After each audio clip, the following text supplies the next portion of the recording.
cats and dogs living together, it's mass hysteria in the gaming industry this week. I'm your host, Moonlight150, and we'd like to thank you for giving a slice of your time to a Slice of Gaming podcast. Be sure to tune in on YouTube, Spotify, Apple Podcasts, Pocket Casts, Amazon Music, iHeartRadio, CastBox, Radio Public, and Audible. And make sure to follow us on Twitter at A Slice of Gaming. It's a bit of a hectic one this week. I think if you're following the gaming news, you know all about what's going on with Xbox, PlayStation, all that. And somehow a Nintendo Direct rumor is also floating around out there if you're paying attention. So to make sense of all of this, we got our cohorts for this week. Spending too much time in the Cabaret Club, it's Bench. Listen, haven't even unlocked that mini game yet. But yeah, I'm here. Ready to announce the first quintuple A game, it's Wolf. Why'd you have to give me the fucking Skull and Bones headline? Because you're the one who brought it up and brought it to the doc. Fair. Planning his exodus from this very podcast, it's Fusion. Whoa, I like that one. Jim Ryan, unite here. We're fans of Jim. Wait, you like it? Sorry. Are you leaving it, Fusion? No. He used Exodus, cool game coming up. No, okay. Yeah, which is why I'm sad we didn't include it in the doc, because I'm like, no, now it's not even relevant. I'll bring it up. All right. And your reigning plastic box defender, it's Bop. Okay, well, M-Dog was supposed to be here tonight, but unfortunately he could not make it, so I'm taking his place tonight.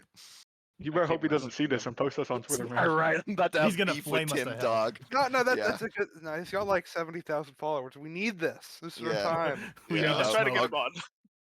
Yeah, I mean, if he knew Miles when he only had 7 followers, he must be familiar with you guys, because clearly that's his MO. Mm-hmm. All right, so a lot to get to. So we're gonna try to blow through as many of these as we can. We're gonna try not to do a long one for this one. That's gonna be like our goal now. We've been kind of going over a lot recently. We're gonna try to get better. Famous last words. Famous last words before a 4-hour podcast. Anyway, let's move on with Wolf. Yeah, so before anything, I wanted to ask the panel, hey guys, is Helldivers 2 a PlayStation game? I just want to ask that to you guys. God, here we go. Yeah. It's already starting. Is it a PlayStation game, Bob? It's a PlayStation produced game. It is So it sounds like a PlayStation game. Wait, is it even produced?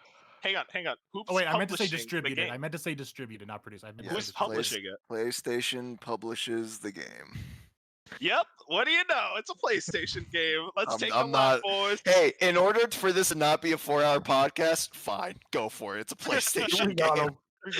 We got him. We got him. Let's go. All But right, do you know let's what's get into the also actual- a PlayStation game? Indiana Jones. And moving into that topic, let's talk all about the big discussion point, as everyone's been like kind of going crazy. Tim Dog, Clobrill, I don't know, some other Xbox dudes. They're going insane about all these Xbox rumors. We should talk about it. That's why we got Bob here, because he's the expert. It's times like these I'm really glad we record on Fridays. Seriously. For sure. First, I wanted to bring up kind of the catalyst to all the insanity was Starfield is reportedly coming to PS5 along with other Xbox exclusive. Andy Robinson has this. That's according to Xbox Era, which cites anonymous sources who claim that the Bethesda RPG is being planned for release on the Sony's console, alongside previously rumored Hi-Fi Rush and Sea of Thieves ports. According to the publication sources, Microsoft is planning to release Starfield for PlayStation 5 after the game's planned Shattered Space expansion. It's claimed Microsoft has made additional investment into PlayStation 5 dev kits to support the development efforts. VGC has asked Microsoft for comment on this report. Update: Bethesda's upcoming Indiana Jones game could be another first-party Xbox title released to PlayStation 5, according to The Verge sources. According to the publication, Bethesda is considering bringing Indiana Jones and the Great Circle to PS5 following its announcement for Xbox and PC last month. And then we also had, a little later, happened on Monday. Tom Ivan of VGC has this one. Microsoft is reportedly bringing Gears of War to PlayStation. That's according to Giant Bomb's Jeff Grubb, friend of the show, who is elaborating on a recent claims that Microsoft is working on a new initiative to release more Xbox exclusive game on other console platforms. Over the weekend, it was claimed that Bethesda's Starfield and its upcoming Indiana Jones and the Great Circle could be released for PS5, in addition to previously rumored Hi-Fi Rush and Sea of Thieves ports. Quote, the other one that I've heard that's definitely under consideration, it doesn't mean that it's going to happen, but it's in its talks, is Gears of War. Grubb said on Monday, Gears of War is being considered for this. And then another thing, next Halo title will be available, quote, for all players on all platforms. This comes from Muhammad Ali Bari, over at Twisted Voxel. The next entry in Xbox Game Studios and 343 Industries Halo series will be available, quote, for all players on all platforms. According to a job listing for the position of lead game systems designer at 343 Industries, the next entry in the Halo series will be available for all players on all platforms. The listing states that the new recruit will set clear design goals and deliverables, focusing the systems design team on achieving a high-quality, cohesive experience for all players on all platforms. Now, we do have two updates. Nate the Hate, he was kind of the one who's kind of said, like, the report is accurate about Starfield. It will land on PlayStation. But just recently, actually today, he just tweeted out, over the course of the week, I've rechecked the info mentioned below, and the information suggesting Starfield was PS5 bound is false. I will not delete the tweet. I'll own the mistake.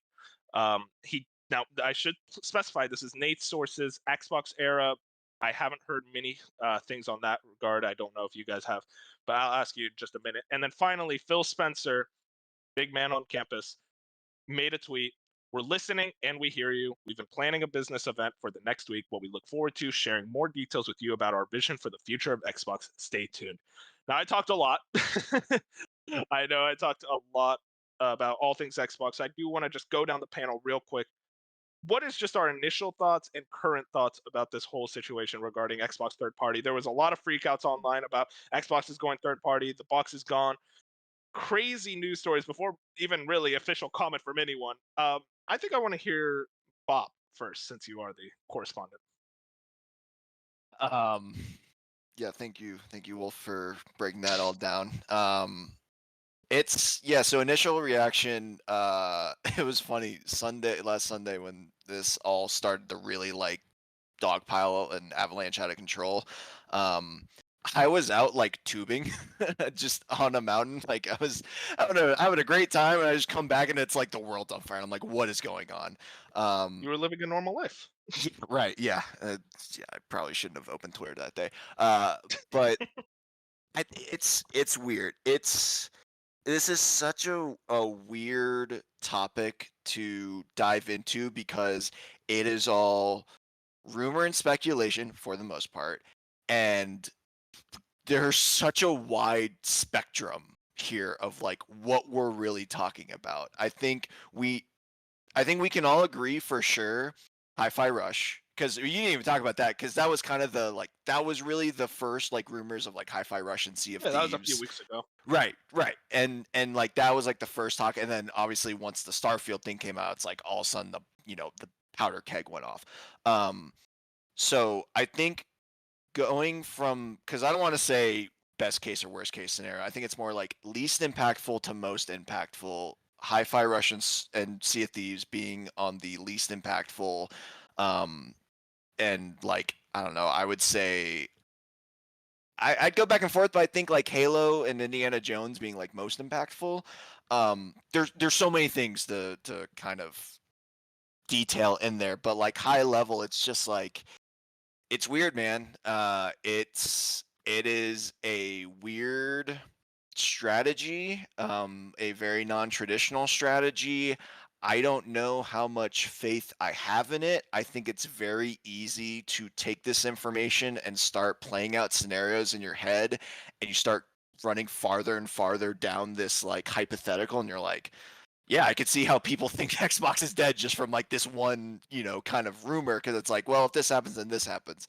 If that happens, then that happens, and you start, it starts snowballing in your head. But obviously, we kind of mentioned it through the hindsight of the week. We have gotten a little bit more clarification and maybe just a smidge more pushback, and that's the thing. We still don't know what's going on. As of the time of this recording, Phil Spencer has not had, or Microsoft has not had their State of the Union whatever meeting. So I still don't know exactly what to think, but I guess if, let's just say everything is true, let's just say it's all true, that's weird. Like that, I don't think the pursuit of individual game sales is going to work out the way they think it is, because in the chase of doing so, I think you're leaving behind what makes your brand your brand. Now, granted, I don't want to say I don't want to come off and be like, oh, these exclusives should stay exclusive. I mean, exclusive are still dumb, but like at the same time, it's always been established that it's kind of a necessary evil. So, yeah, I've had an Xbox since 2003, and in some shape or form, and I've only had an Xbox until like 20. Well, I had some Nintendo stuff, but I was mostly having an Xbox until probably like 2018 when I really got into my Switch. So, now I don't like at the end of the day, also don't really care because I have everything, so it doesn't matter. But it is still growing up as an Xbox fan, it is like a weird position to be in. You're not gonna sell your Xbox. Well, it is on fire. It's in my dumpster. I think I messaged P3 on Xbox and told him some mean vulgarities. So yeah, I think I'm covered. You guys are friends, obviously. Fusion, how about you? You're kind of like the Xbox. Dude, I don't wanna call say me an Xbox critic. hater. No, I was gonna say critic. Okay. Critic. The Xbox killer, some would say. What's your opinion on this? I sold my Xbox 8 months ago, so I knew this was coming. Just put that. Oh my god, bro's a fucking Okay. prophet. I didn't know that was coming, but yeah, a lot of what Bob said, but it's just my biggest concern are the people, especially the people with jobs in the industry who are like, this isn't a bigger deal than it needs to be because like people can like less exclusives is better for everyone. But for me personally, it's the people that have their entire ecosystem on the Xbox and they put thousands and thousands and thousands of dollars on this system and to be in the Xbox ecosystem for years. I mean, for like 5 to 6 years, Phil Spencer every single year talks about finally getting Xbox exclusives for these fans. Like he was the same guy that 5 years ago stood on the E3 stage and introduced 6 new first-party studios and was like, "We hear you, Xbox fans. Like, we're bringing Xbox-only games to our system. Like, this is what you've been wanting." That was 5 years ago at a E3 on the stage. It seems like every year, all these acquisitions, everything has led to like Xbox finally having the exclusive front, and it seems really weird that in the last recent weeks, it's been like there could be an entire pivot, and they're just giving completely up. Like we've seen Phil Spencer say they can't win the console war. He's admitted it. He lost it last year after the Redfall thing. But there's still a difference from like admitting and just being in third place and completely giving up on like the quote unquote console war or the console space. Like you weren't ever going to get first place, sure, maybe never reach the second place, but like at least you could still be in your own place in that third place and still have like the exclusive that people want to play on your box. And I'm sure none of this will matter next week and Phil Spencer will come out and like this will all be smoke, and like I'm sure Hi-Fi Rush and some other games come over. You don't get an Xbox for Hi-Fi Rush or Sea of Thieves, so that's fine. I'm like, it's once Starfield comes into play and the Hellblades and Halo. I mean, Halo launched with your console, your very first console. Like this is your baby. This is the Halo. This is the Microsoft mascot. It would be if like Sony was just like, Nathan Drake, go over there, man. Just like go, Kratos, head over there. Like, just go over there. Like it doesn't make sense. And I understand they're different companies with different goals, and they're fighting different battles. Xbox has been very like the Xbox. We don't care much about the Xbox hardware because we're so much about software, and we want Game Pass everywhere, and this and this and that. So they're different. They're different goals for each of these companies. It just seems like I understand. There's definitely a lot of fans overreacting on Twitter. Like no one should be getting death threats. No one should be like getting cursed and like doing all this stuff. But there's like, you still can't get mad at these players who for years and years and years have committed their life to the Xbox brand and thrown money at Xbox. And Xbox has said over and over again, you're getting this stuff, we hear you, we're getting this stuff. And then all of a sudden at the very end where it feels like Xbox finally can turn the page. Like they have all the studios now. They have Bethesda, they have Activision, they have all these studios they've acquired where they're like, finally Xbox is going to get multiple games a year exclusive on my box. And then there's rumors that no, actually, like all this work we've been doing for years might, like it's still working, it's still gonna be awesome if it was multi-plat, but for like the Xbox only fans, it's like, why do I have the Xbox now? When I could have bought a PlayStation 5, played the PlayStation only games because Sony's not going to do this, and then still get my Xbox quote unquote exclusives because they're not exclusive anymore. That's where I come from it. I think it's all just weird. And I think today the Nate the Hate stuff, where like he said like now he's like going back on it.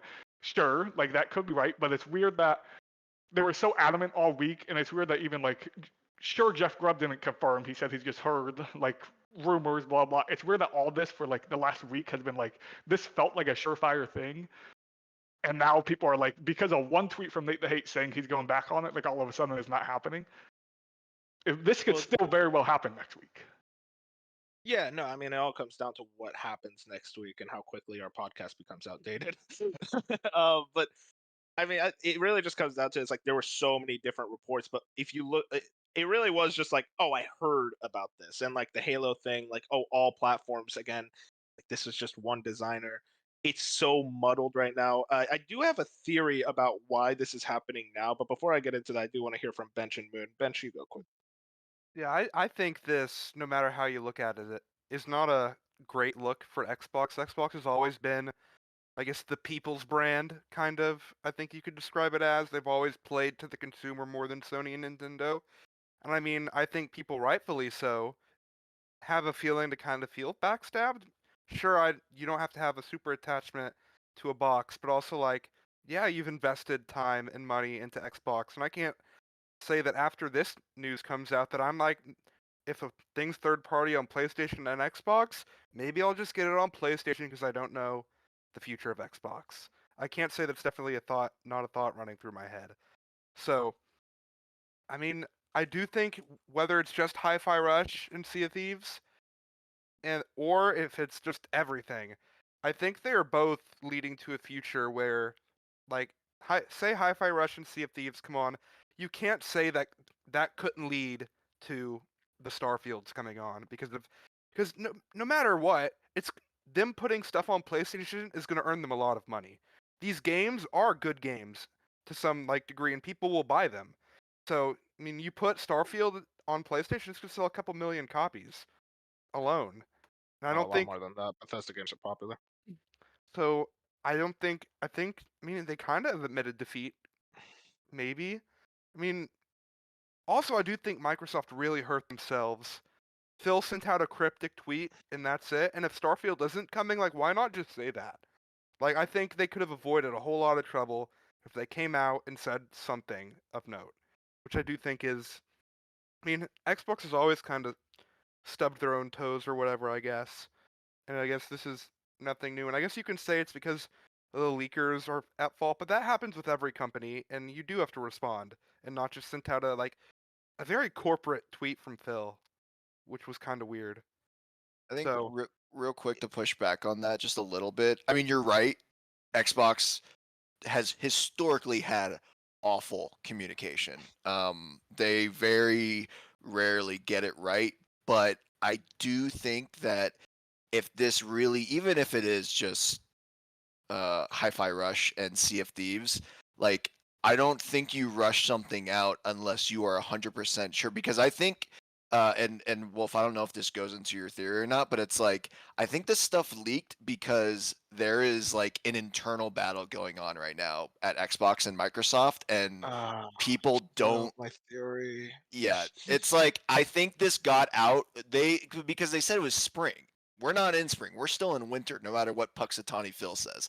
And it's like I think they were planning on doing this way later, and if they're leaking so much that they had to push that timeline up, you can't just rush out a message if it's not like the correct message, because that's gonna be you can't really like once you make your like big statement, you can't go. I mean, you can, but like it's gonna look even worse if you backtrack after like a week or 2 weeks. So I think having that extra week to say something, sure, could they have gotten a little more ahead of it?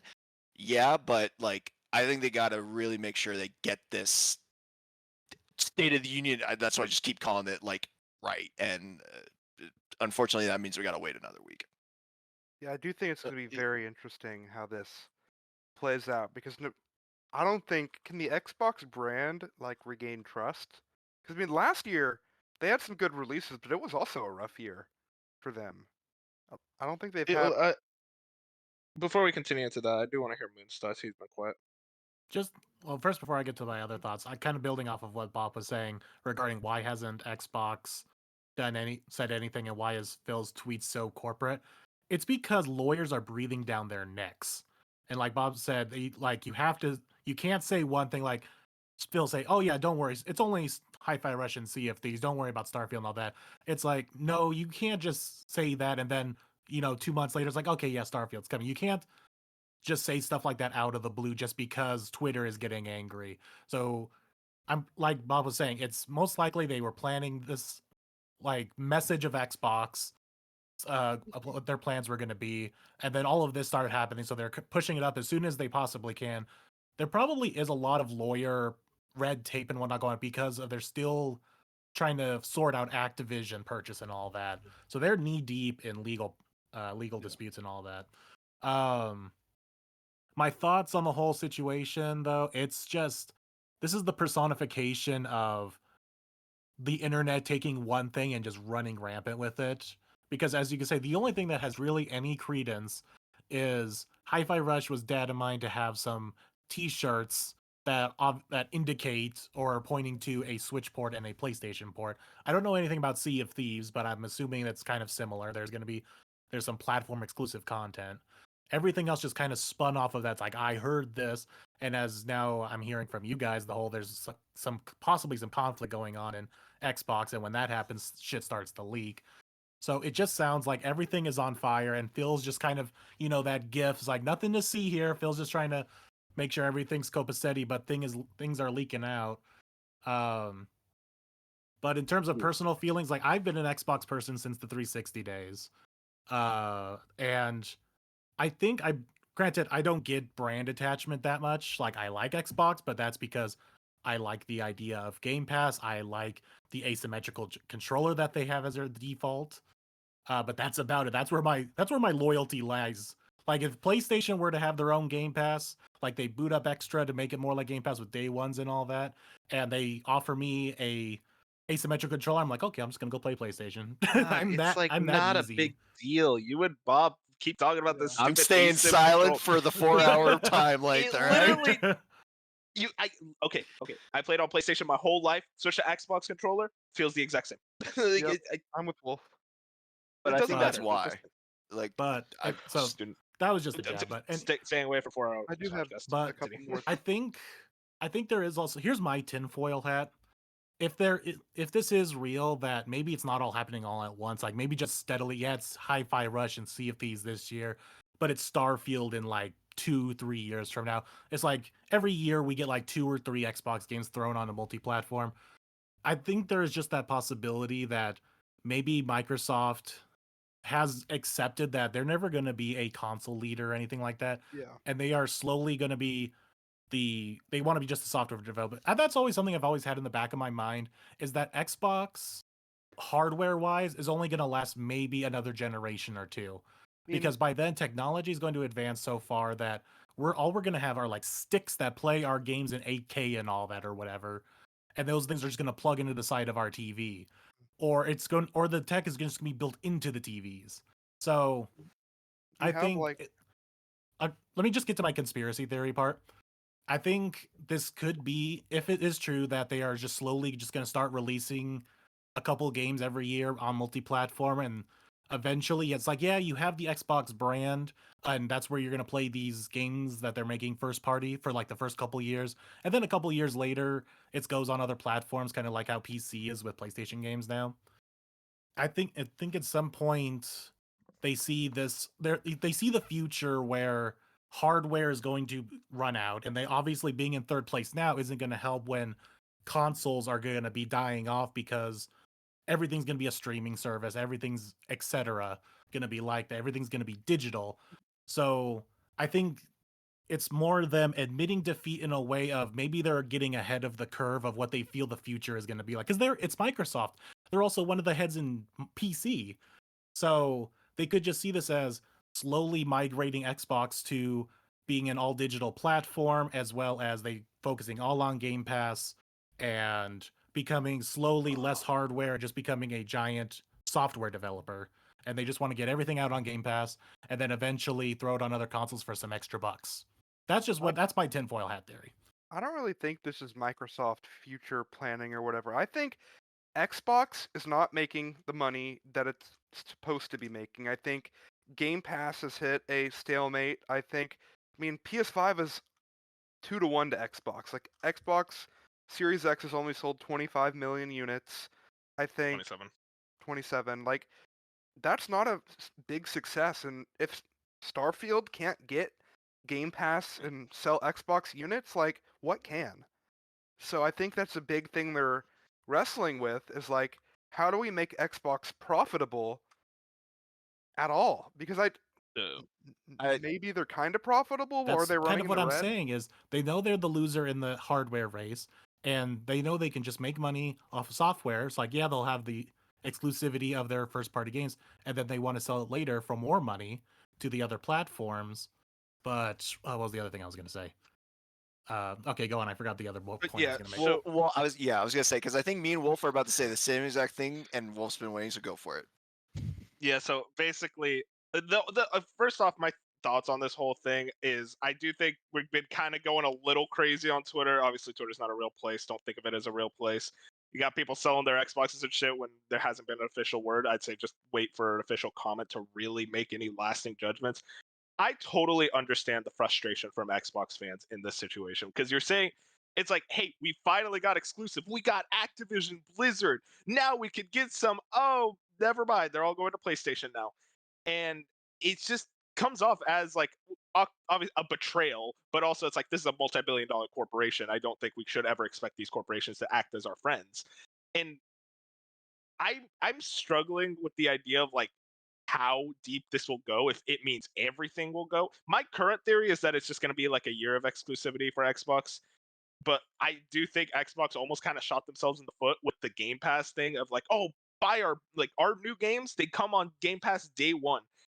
I almost feel like they regret that and wish they said, maybe it should have been like a 6-month deal. And then they eventually come to Game Pass because we are not going to get the sales to allow us to sustain the box and the brand, the company in the eyes of Microsoft. Now, what I do want to talk about with my theory is this very much is an internal struggle. I think Phil and Sarah Bond and Matt Booty, friend of the show, No. Oh my god. they clearly want Xbox, the box, to succeed. They very much, with the language they make about exclusivity, that brand new games for Xbox players, they want that. Microsoft, Satya Nadella, he doesn't care about that. He wants profit. He wants sales. He wants to see the Xbox brand succeed. Microsoft is a software company. You do not buy a Windows computer, you buy Windows software. You buy the software and you run it on Dell, HP, all that shit. So my theory is that Satya Nadella and Phil and like Xbox and Microsoft basically had this clash where if you look at like a lot of Satya's comments, he states he does not like exclusivity. He wants it to be able to be available for everyone so that he can get as many sales as possible. And you look at like comments from like other big Microsoft bigwigs, they clearly do not like the idea of an exclusivity. Like they want to try to get it on all consoles to get as many sales as possible.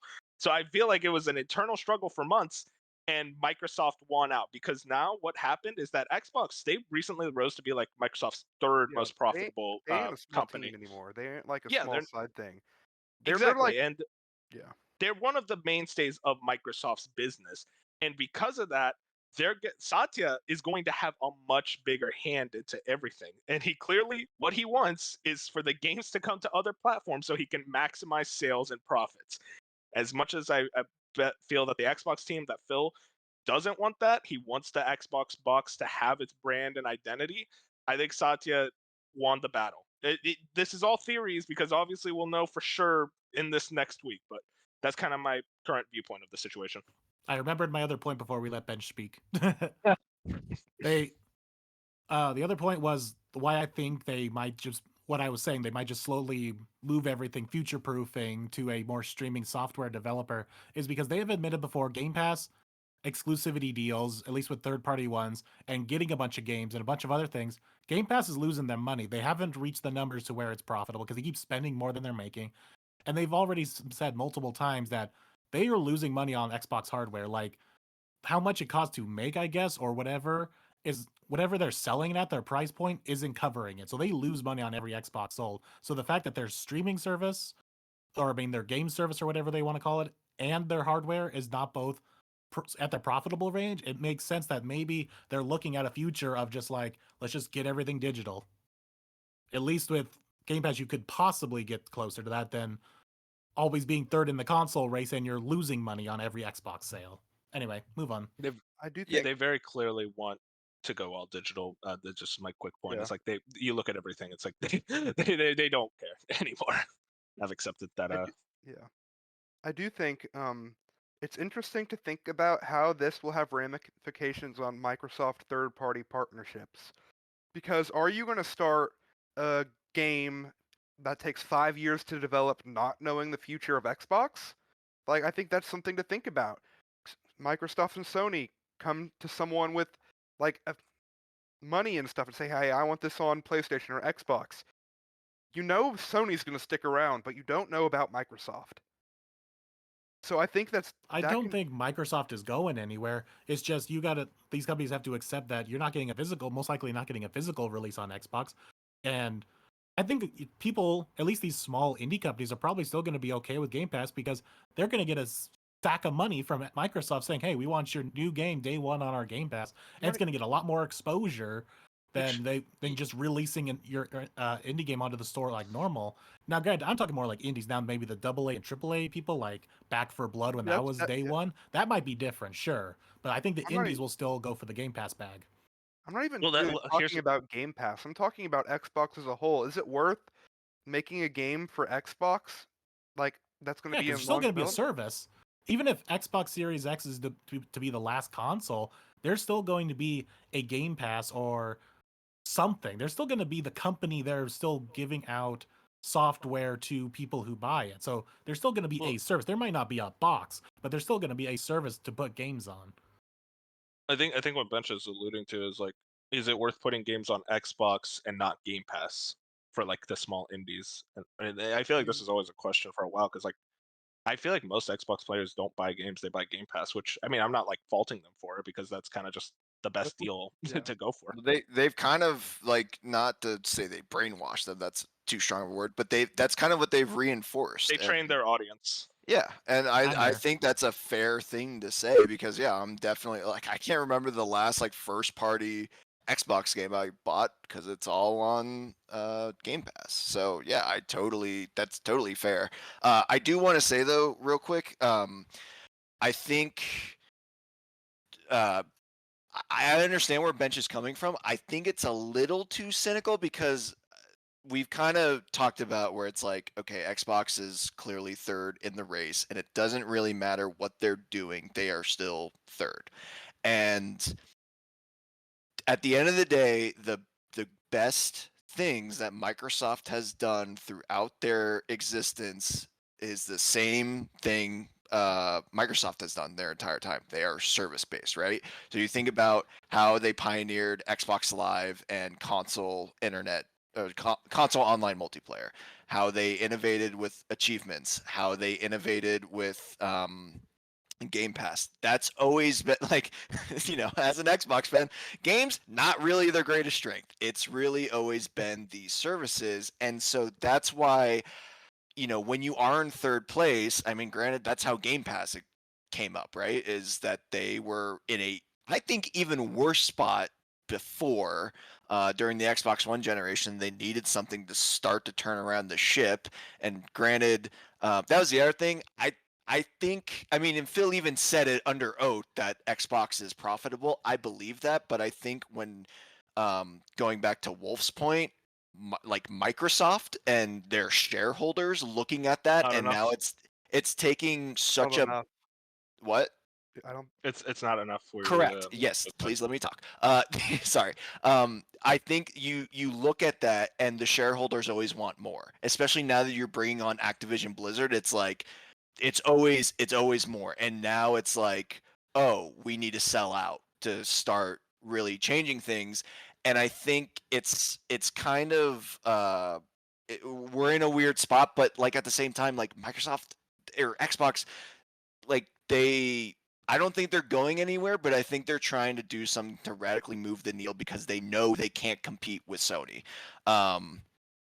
So it's kind of it's in a weird spot again where it's like, I mean, Bench could be right, Moon could be right, where it's like, but we just don't really know, and that's why it's. I mean, it's fun to speculate this stuff, but I'm hoping that Phil kind of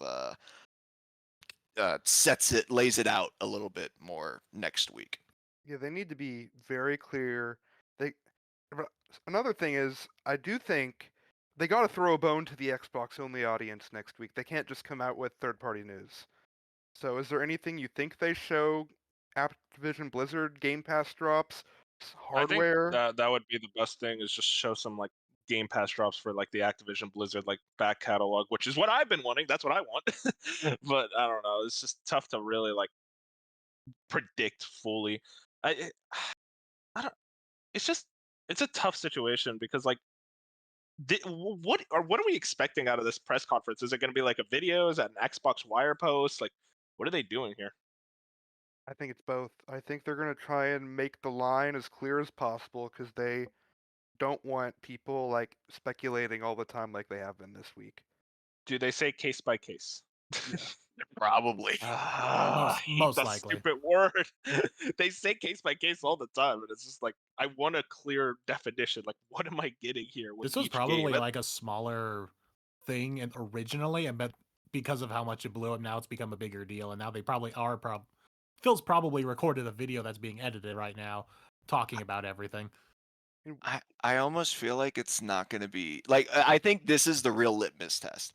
If it's Phil, then I don't think it's going to be, as bad. But it's like, it could very well be Satya or like someone from Microsoft, where it's like that. I feel if that happens, start ringing the bells, because I think that's how you know that whatever internal strife is going on, because there's got to be, then that's not good. That Microsoft's just like, nope, we're taking this over. If they do that, does Xbox leadership leave? No. Yeah, I think you will see maybe a couple. I could see Phil leave. Phil could is see already Phil. near the end of his career, and this would be His something. career, he says. I think I personally think after the end of this generation, and Phil would have gotten Game Pass like kind of on its feet, off its he's feet. like late 50s, I think. Yeah, Phil is at that. He's 56. Okay. Oh. So I think he's not. It's like 10 we still years of got, like, normal another- retirement. We still got another like 5 years of this generation at least.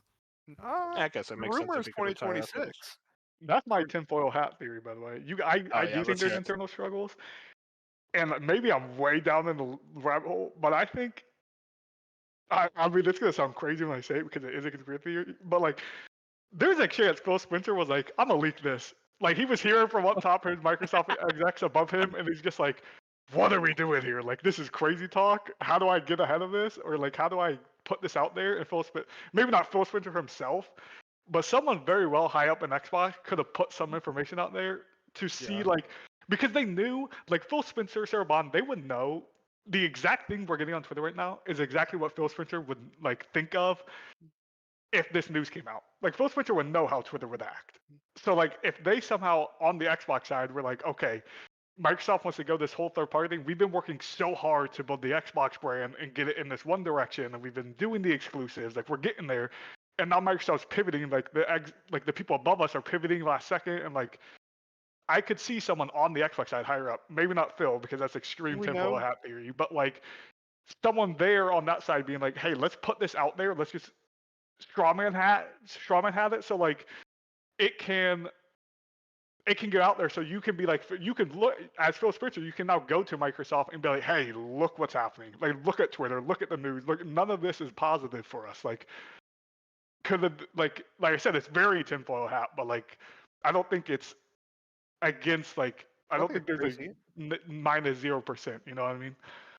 Wasn't an article quoted saying it's like a hotly debated thing between like executives. Like, this isn't something someone at a studio is gonna know. I don't think this is like a high up Microsoft thing that's been going on.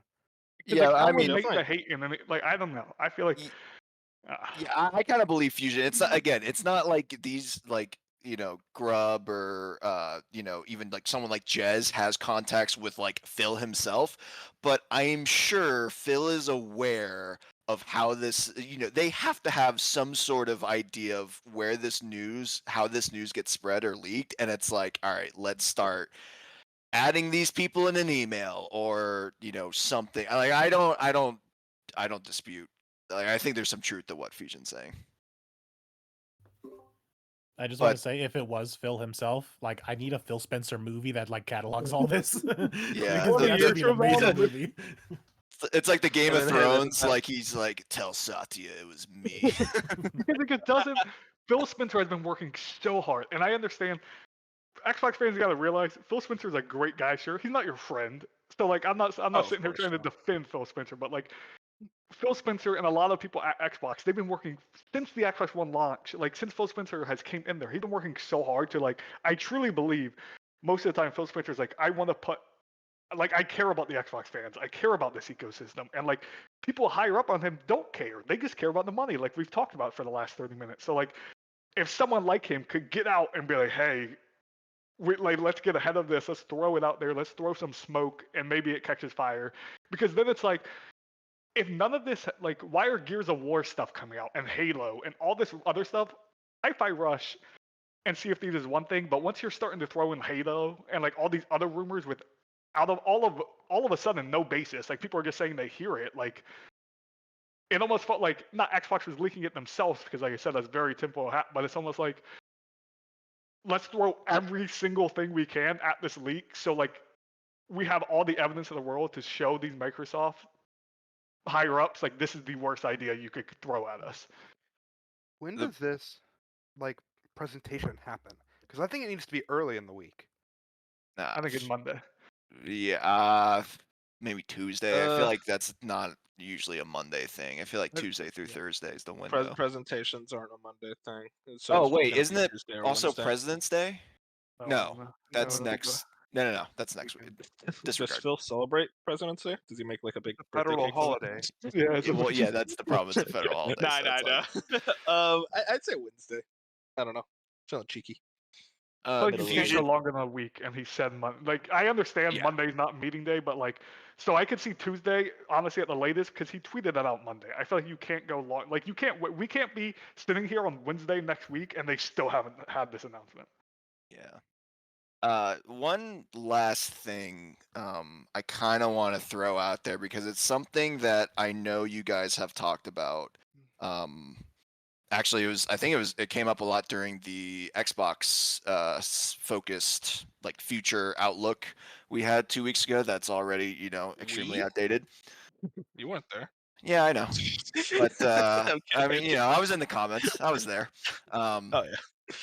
But I think if this stuff is true, I think it helps recontextualize some of kind of the thoughts that we've had about Xbox as a whole since that 2018 kind of moment when they started acquiring studios, because I think it just kind of goes to show that, again, Xbox isn't like the most creative company as far as like making great games, which, side note, I think that's also why it would be, out of all three companies, it'd be the most damaging if Xbox games came to other platforms, even if it's delayed, because I feel like, again, coming from an Xbox person, like Hi-Fi Rush, actually Hi-Fi Rush would probably be the worst example, but like something like Starfield, I feel like compared to Spider-Man, if you had to wait a year for one of those games, you're waiting a year for Starfield and you're probably buying Spider-Man day one. And so like Xbox doesn't have those zeitgeist games where it's like, oh, well, I don't care if it's being released somewhere else. I need it day one. I mean, you saw that with like Final Fantasy VII and that whole exclusivity. But sorry, got on a side tangent there. My point is, we all thought, and to whether or not how much they marketed it, I don't know. I think it was more of like an industry kind of chatter. But like we thought when like Obsidian was acquired, when Hellblade was acquired, that Microsoft was going to invest in these studios and make a big AAA budget games to compete with Sony. And we now see that Hellblade 2 is very similar to Hellblade 1. Avowed is very similar to Outer Worlds, obviously in different contexts, but it's like they're very similar games. We are not getting those big steps into the kind of pantheon of high quality AAA games. They're still great games. I don't want no disrespect to those games. I'm still looking forward to them. But I think that just kind of shows that maybe Xbox never really was buying those studios to compete with Sony in the traditional sense. It kind of seems like they were just trying to bolster their own revenue and their Game Pass model. So I don't know. It's an interesting thing to think about because it does kind of kind of paint that picture a little bit clearer, especially now when it's like, wait a second, why isn't Hellblade a Naughty Dog, comparison? Granted, I've stuck by the fact that I didn't think Hellblade 2 was going to be anything crazy, but yeah, I don't know. It's an interesting thing to think about as with this news. Yeah, there's a lot of things to think about. I mean, do we have any last thoughts before we move on? Because we're gonna talk about this next week. There's gonna be a lot of discussion. My thing is, Yeah. Bop will know better than me. Well, someone here will know better than me. We sat through that entire Activision FTC thing for the point of Activision can't go under Xbox because of the sole purpose these games won't be on PlayStation anymore. So why did we go? I understand why we went through it, but why did it take 2 years? Why did Xbox go through this entire trial for 2 years to just be to fight for we want Activision, we want Blizzard, it's okay if some of this stuff's exclusive. Call of Duty won't be exclusive, but the rest of it can be exclusive. Why did they go through that entire process to be just kidding? We're just kidding around. We don't need Money. this. Because Microsoft won. Because Yeah, Satya I think that really won. is I think Starfield was kind of the turning point where it's we had this plan, we're going to put a lot of faith in this, and when the player count for Starfield probably didn't meet expectations, when the sales numbers didn't meet expectations, and then you buy Activision Blizzard and you get this influx of revenue, expenses, all this thing, all of a sudden Microsoft's going to turn and be like, hey motherfuckers, what are we doing over here? So I The think numbers aren't adding up. right. It's I think it, and again, just to go to the messaging, I think this is why it feels like such a whiplash, because I think it's literally whiplash within Microsoft and Xbox themselves, the change of plans. And my last thing is how does it work? An Xbox game, right? Say Starfield comes to PlayStation. PlayStation obviously gets money. Is it how does PlayStation get money from Starfield coming to PlayStation? They get They it would- cut. That stuff's sold on the digital. Because store. it's all because on a They digital would get the store, so they get, 30%. Yeah, it would. 30% a lot. I think it's the revenue split of 70-30 is pretty standard across the platform. So I think it would be 30% goes to PlayStation, 70% goes to Microsoft. And that's the other thing too, is yeah, that's a lot of money, but that's also a lot of money for Xbox, because Yeah. it's you're actually getting sales on those other platforms, So it's weirdly enough, they could actually hit their sales goals if they release this stuff on PlayStation. But again, the issue becomes is that worth it to now devalue your main console and platform just for the sake of extra sales? And I think that's kind of where we're at the moment. Yeah, it's the whole thing of, do you make more money having good exclusives to your consoles and selling your Xboxes compared to putting it on PlayStation and competing platforms, not getting a full 100% from sales, and then also you're now losing console sales, because people are going to stop buying your box. Right. I Yeah, think it's that's basically money versus brand, your branding. the thing that was, yeah, they didn't want to put it in exclusives because they thought it'd bring people to their console and they'd get more Game Pass subs and everything. But obviously, that's not working out how they thought it would. Yeah, and you got to think again, the PlayStation's outselling Xbox 2-1. That's 50 million people that could potentially now buy your game, and that's a lot to leave on the table. And maybe they're well, if these people, if we don't, they're probably running the numbers and being well, if we lose, let's say we lose 5 million Game Pass subscribers, right? but we make 10 million in sales on Starfield. Does that even out? And again, this is a sector where I think Microsoft is good at pivoting because they've had to do it a couple times already. So it's like I don't completely not have faith in that. I mean, it's scary that Microsoft's the one doing it because I think they have less of an understanding behind the money and the numbers. But it wouldn't be They're crazy also- if They're also like the biggest to take advantage if they were to shift to something and it works out for them. Whereas Sony has got their rut and they know what to do and they're going to stay in that rut because it's profitable for them. Whereas Xbox needs to innovate and do something else because they're not winning in any kind of category. They're not winning in hardware. They're not winning in software, all this stuff. The only thing they got for them is the services. So they got to pivot to something else. and Sony could the stop shareholders releasing are not games. going to be okay with third place and not doing anything. Like you got to do something. Sony could stop releasing games for the next 3 years and still probably sell more PS5s than Xboxes, which just shows like losing that Xbox One generation was horrible for Xbox.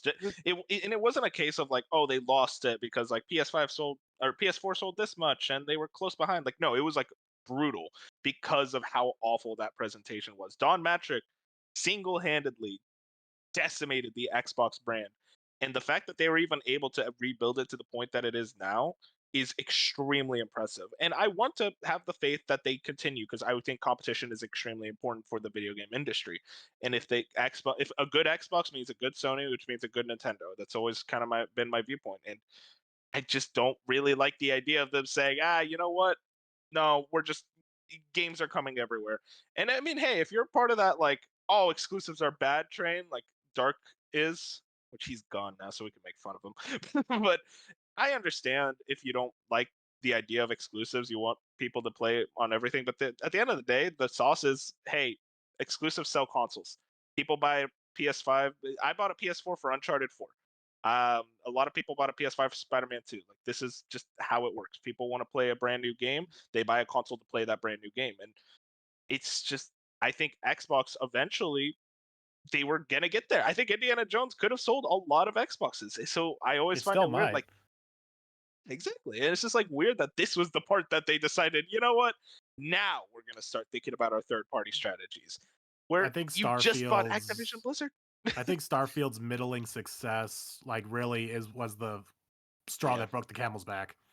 Because then No, you're I'm going right into, if you're choosing between a PlayStation and an Xbox, you have a PlayStation which has recent releases. Then like look at the massive PS4 back catalog of high quality games. Then you look at like what Xbox has, and I mean you could probably count it off with. Recore. Come on, put some respect on Recore, dude. I don't even know what that Rise is. Son of Rome, banger. Yeah, no, I mean you're right, but Yeah.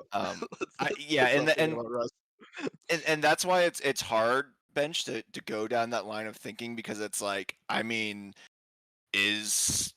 now it's like, is Starfield, is Indiana Jones, are these games coming, and how long is that window, and all of that stuff. It's just like, I don't know. At this point, it's like, let's We'll just get wait our for answers next next week. Yeah, Yeah. last thing. I'm under the impression that if they're coming and it starts off as a window, I think very quickly it's going to lead into day one, just multi-plat day one. I don't There's think- no way. There's no way. I They just got to can't push imagine Game that. Pass. They have the one I- edge Yeah. they have over You- PlayStation is day one. You have day Yeah, and one also on Game Pass on Xbox, but on PlayStation you can get day one but pay the $70. Like monetarily, which is what they're trying to do, looks good. Well, people will pay the 70. Yeah. Because Make it 140 and I'll believe you. No, I don't know. Well, that's the thing though, is that like Xbox wants Game Pass on other platforms. They want to be able to do that. Sony doesn't. Nintendo doesn't. Yeah. Because you think about it, it's like, hey, you could buy an Xbox on a PlayStation. It's like, of course Sony doesn't want that. That's basically what Game Pass is. As much as Microsoft wants Game Pass on PlayStation, that's never going to happen. So they kind of have to sell the box because that's their way of getting Game Pass to everywhere.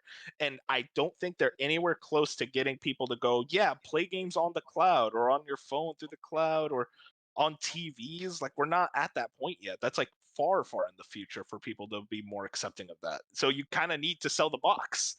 So that's why I'm just so confused that this is the strategy now. My last two things I'm just going to throw in real quick. One, Go for it.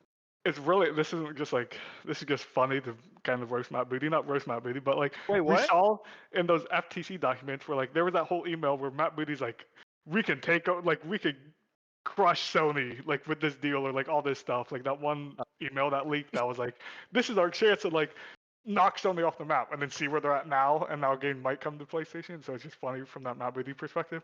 But also, Xbox has been dealing with this whole like what game is exclusive for like I feel like 5 years. Like Indiana Jones trailer dropped, they would never announce if it's only on the Xbox. Like everyone's just like, oh, this might come to PlayStation. Like we did.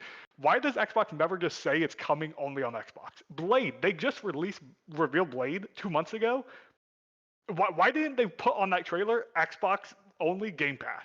Like why does everyone else, Microsoft why does leadership. Sony and PlayStation at the end of every single trailer, you know it's exactly a PlayStation 5 only title? Why can't Xbox market that way? Like what is stopping Xbox from being like, hey, these games are only on Xbox? Why do they keep letting fans have to ponder time and time again if these big first party studios are only on Xbox? This is only going to get worse when Hi-Fi Rush and Sea of Thieves comes over, because Xbox can say start like Indiana Jones is Xbox only, but like when do we like until they start showing it? They all these trailers they keep coming out time and time and time again, and there never is a point where they're like Xbox only, day one Game Pass, never coming to PlayStation. Like there's always something weird about an Xbox exclusive compared to a PlayStation exclusive. You know that PlayStation exclusive at the very most is coming to PC 2 years later. But like it's never coming to the Xbox system. Compared to these Xbox games, you're always wondering in the back of your mind, why don't they just tell us it's a straight exclusive? I mean, I can tell you why for Blade because it'll end up on PS5. I was I gonna mean, it might say at this point. specifically for like Blade and Indiana Jones, there is most likely a clause from Disney saying there is a possibility that we'll just put this on PlayStation later. But then like, I understand that argument. It's probably what happened with Microsoft. But why does Sony get Spider-Man and X-Men? Like, Because they bought the right for that Well, for that I for that character. I think also too to that point, if you're like in the Insomniac leaks, we saw like how strict those contracts are and like how much sales they need to make. Sony and PlayStation has great player base. Xbox has half of that. You know how you're gonna make those Yeah. sales back? You're gonna sell it on other consoles. So I think that's why it probably would be on PlayStation. Like I said, I just think it's a marketing issue with a lot of Xbox 100%. first party games because they just don't like. 100%. How many times is Aaron Greenberg going to have to come out and tweet, yeah, this game's only on Xbox 6 months later? Like, because all of a sudden Twitter's up in roar saying, there's proof that this game's coming to PlayStation. Like, we go through that every single month with an Xbox game because Xbox just won't come out and say it. Compared to PlayStation is like, no, we're bragging about this only being on our own console. Like, Xbox should have been, like, they should be doing that. I Yeah, mean, didn't they specifically say Starfield only on Xbox for a while? No, for a They're while, we like, thought it was wow. PlayStation. I think Aaron Greenberg had to be the one to come Yeah, out and like be for a like, while, people thought yeah. Starfield No, was on it was at PlayStation. an E3 conference. I remember it was like at their presentation they said Starfield and they said exclusive to Xbox, and that was a big deal because like for months up to that point we were like, is it going to be exclusive? Is it not? And it's just like I really do think this is a lot of lawyers, red tape, and bullshit arguments between Yeah, we need to executives. I feel like wait for. We need there's because that some was also during like the whole Bethesda purchase, so there was still like a lot of confusion on contracts. Like, is this game that you've been working on for the past 8 years still good? Just gonna be Xbox exclusive? Are you just grabbing the PlayStation version? I think maybe another year or two from now, and it's not a licensed game like Indie or Blade, and they're still doing that shit with some brand new Xbox exclusive. Then yeah, then you should probably worry. But I think because we were dealing with acquisition red tape, and now we're also dealing with licensing red tape. Yeah, it makes sense that things could be a little muddied because who knows what the contracts say. But once Xbox introduces, some brand new IP that's entirely theirs, made by one of their first party studios now, and they're still doing that, then yeah, then we should question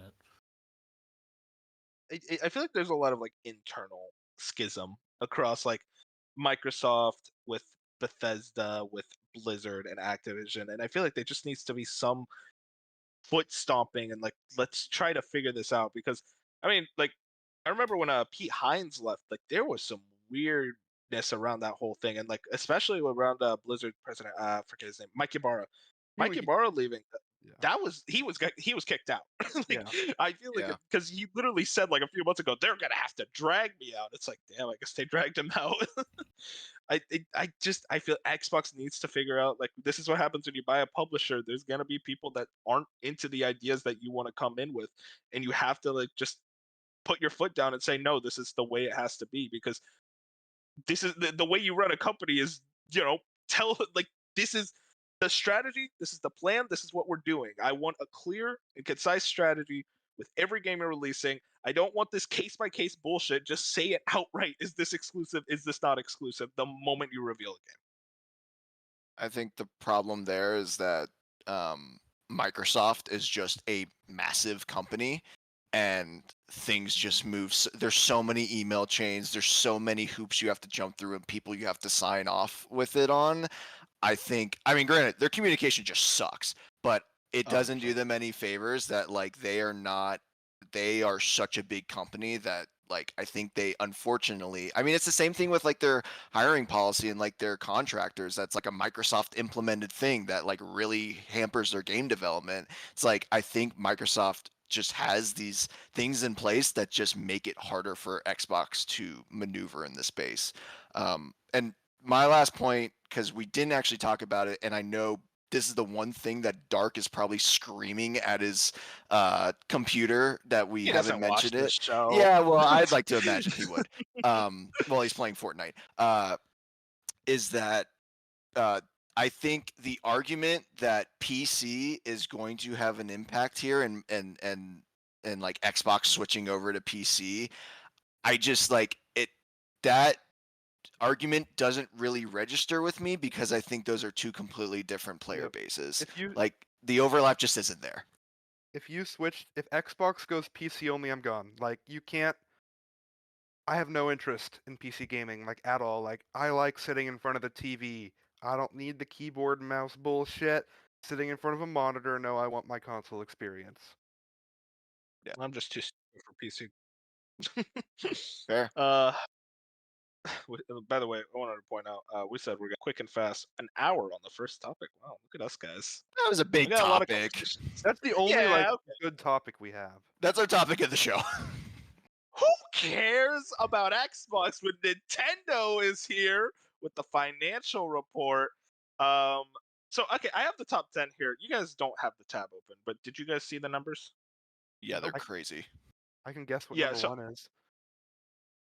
Oh man, okay. Guess how many units it is? Because Mario Kart 8 Deluxe is number one. How many units? Wait, that's number Closest one? gets a Yeah, like Mario Kart 8 Deluxe. 46. Tears of the Kingdom is always second place. No, Big Mario scale. Kart's at 50, right? It is at 60.58. Oh shit. Oh my gosh. It's We'll currently buy it. the Add eighth. to the number. It's currently the 6th best-selling game of all time, if you count So like with crazy. the Mario Kart 8 Wii U sales. And then number 2 is Animal Crossing: New Horizons. How many is that? 48. Yeah, I'm gonna stick with Probably like in the- 46. Yeah, like high 30s, low 40s. 44.79. Damn it. Oh, I COVID was carried in the- that game. It I is was- so hard. Who Like, is still playing oh that my game? god. Yeah. No, it's crazy. Like one of the worst Animal Crossing sold the second best. That's insane. Damn. Game. You're like Shots the only person. fired. You're like the only person I know who says it. Everyone else I know loves it. I talked to a lot of people. It's because it's Yeah. the only Animal Crossing they played. Because Yeah. New Leaf is so much better. Yeah, people Thank you, love Mom. the 3DS one. I Number tried 3. 3DS. It was bad. No, what was it? Shut up, Bench. Nobody likes you. Number 3 is Super Smash Brothers Ultimate. God bless. I'm so happy. Smash Ultimate is number 3. What is it at? I think this is a big app. I think it's like 33. Yeah, like 35, something like that. Fuck it, 39. It is at 33.67. Let's go. That's a crazy drop off, honestly. From like Yeah, it is. that's 11 million Drop-off? sales. Yeah, from like I'm talking about from From like second to Animal third, Crossing yeah. to Smash. yeah from Yeah, I Animal mean, COVID Crossing to carried 11, Animal it's like Crossing. 11 million.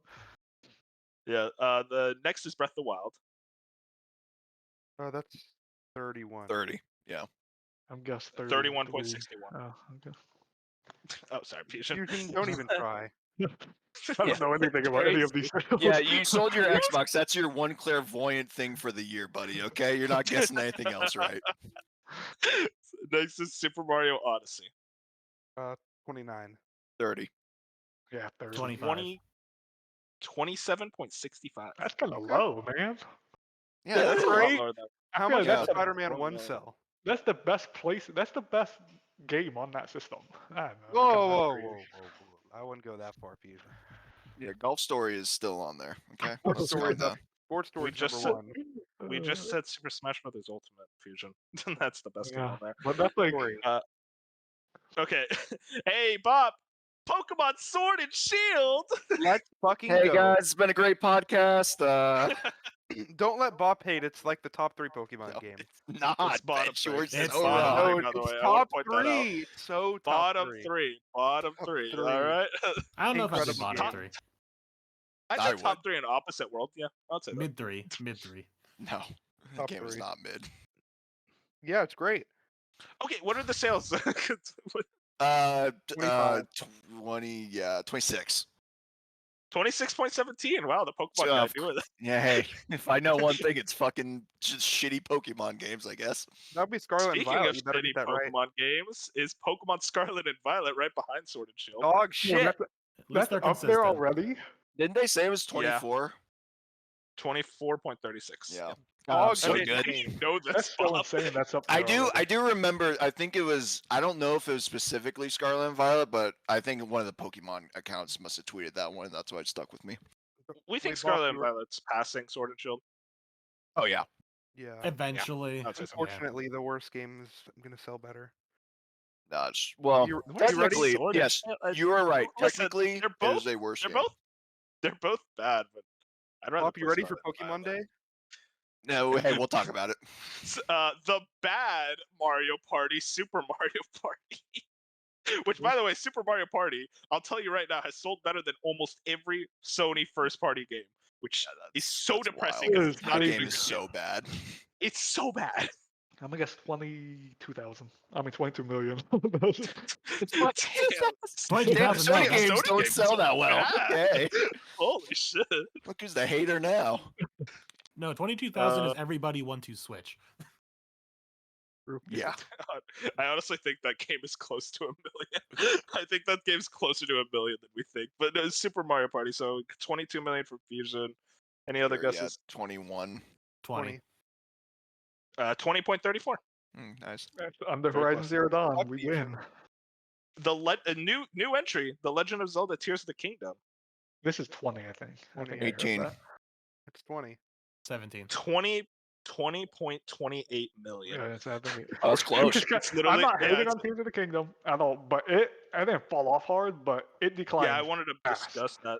So what we know is from Tears of the Kingdom, like when it came out to I think around July or August, I forget the exact date. That was 19 million sales, No and now way. this is 19 million. And now, right now, this is as of December 31st, so their holiday season, it's at 20.28. So it almost sold Oh. an extra million. It sold a little over 1 million. That Sell off. kind of goes to show that everyone who wanted to buy it bought it. they Oh, bought yeah, it day Oh one. my god. It's because you gotta think, because we had this conversation way when it came, like when it first came out, and it broke. Like we were talking about it because we were talking about how like Breath of the Wild was a launch console for the Switch, so like everyone owned Breath of the Wild. Like Yeah. when you got the Switch, you had to, like you were buying Breath of the Wild because it was a Switch, one of the Switch games out. It's like. So Tears of the Kingdom was always gonna be like some of us, Binks was for sure like it's gonna double Breath of the Wild sales, but like I'm pretty sure like me, like certain people on the podcast were like, no, it's never gonna reach Breath of the Wild sales. And I think this adds to it because there was a time when this game in that first couple months where people were like, oh, this is an easy 30 million sales, like this is gonna hit 30 million sales like Tears of the Kingdom, and it's kind of crazy to see that like 5 month drop off of where it's just like nope, it just didn't sell. Like people bought the game and no one's gonna buy it again. Like No, type I stuff. Yeah. If you look at the data in the past, because like every generation of Nintendo consoles, there's like 2 Zelda games that come out. The first one always sells better than the second. Like it's like a weird like kind of tradition. It's because all the normies will buy it and then bundle it with their Zelda game, and that's like the only game they buy. Granted, alongside Yep. Mario Kart, it's Mario Kart and a Zelda game, and that's about it. Yeah, So I mean, and specifically for Skyward Sword, real quick, Bob, Skyward Sword specifically, that game sold like fucking dog shit because the Wii attach rate was dog shit. Because nobody bought games for the Wii; they just bought the Wii.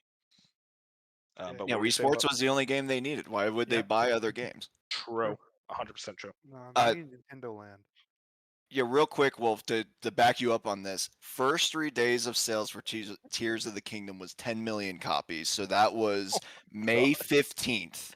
So from May to September, so 3 days, 10 million. May to September, about 4 months, they got up to 19.5 million copies. So 9.5 in 4 months, and then from September to, was that quarter end? These numbers, Yeah, like did they? December.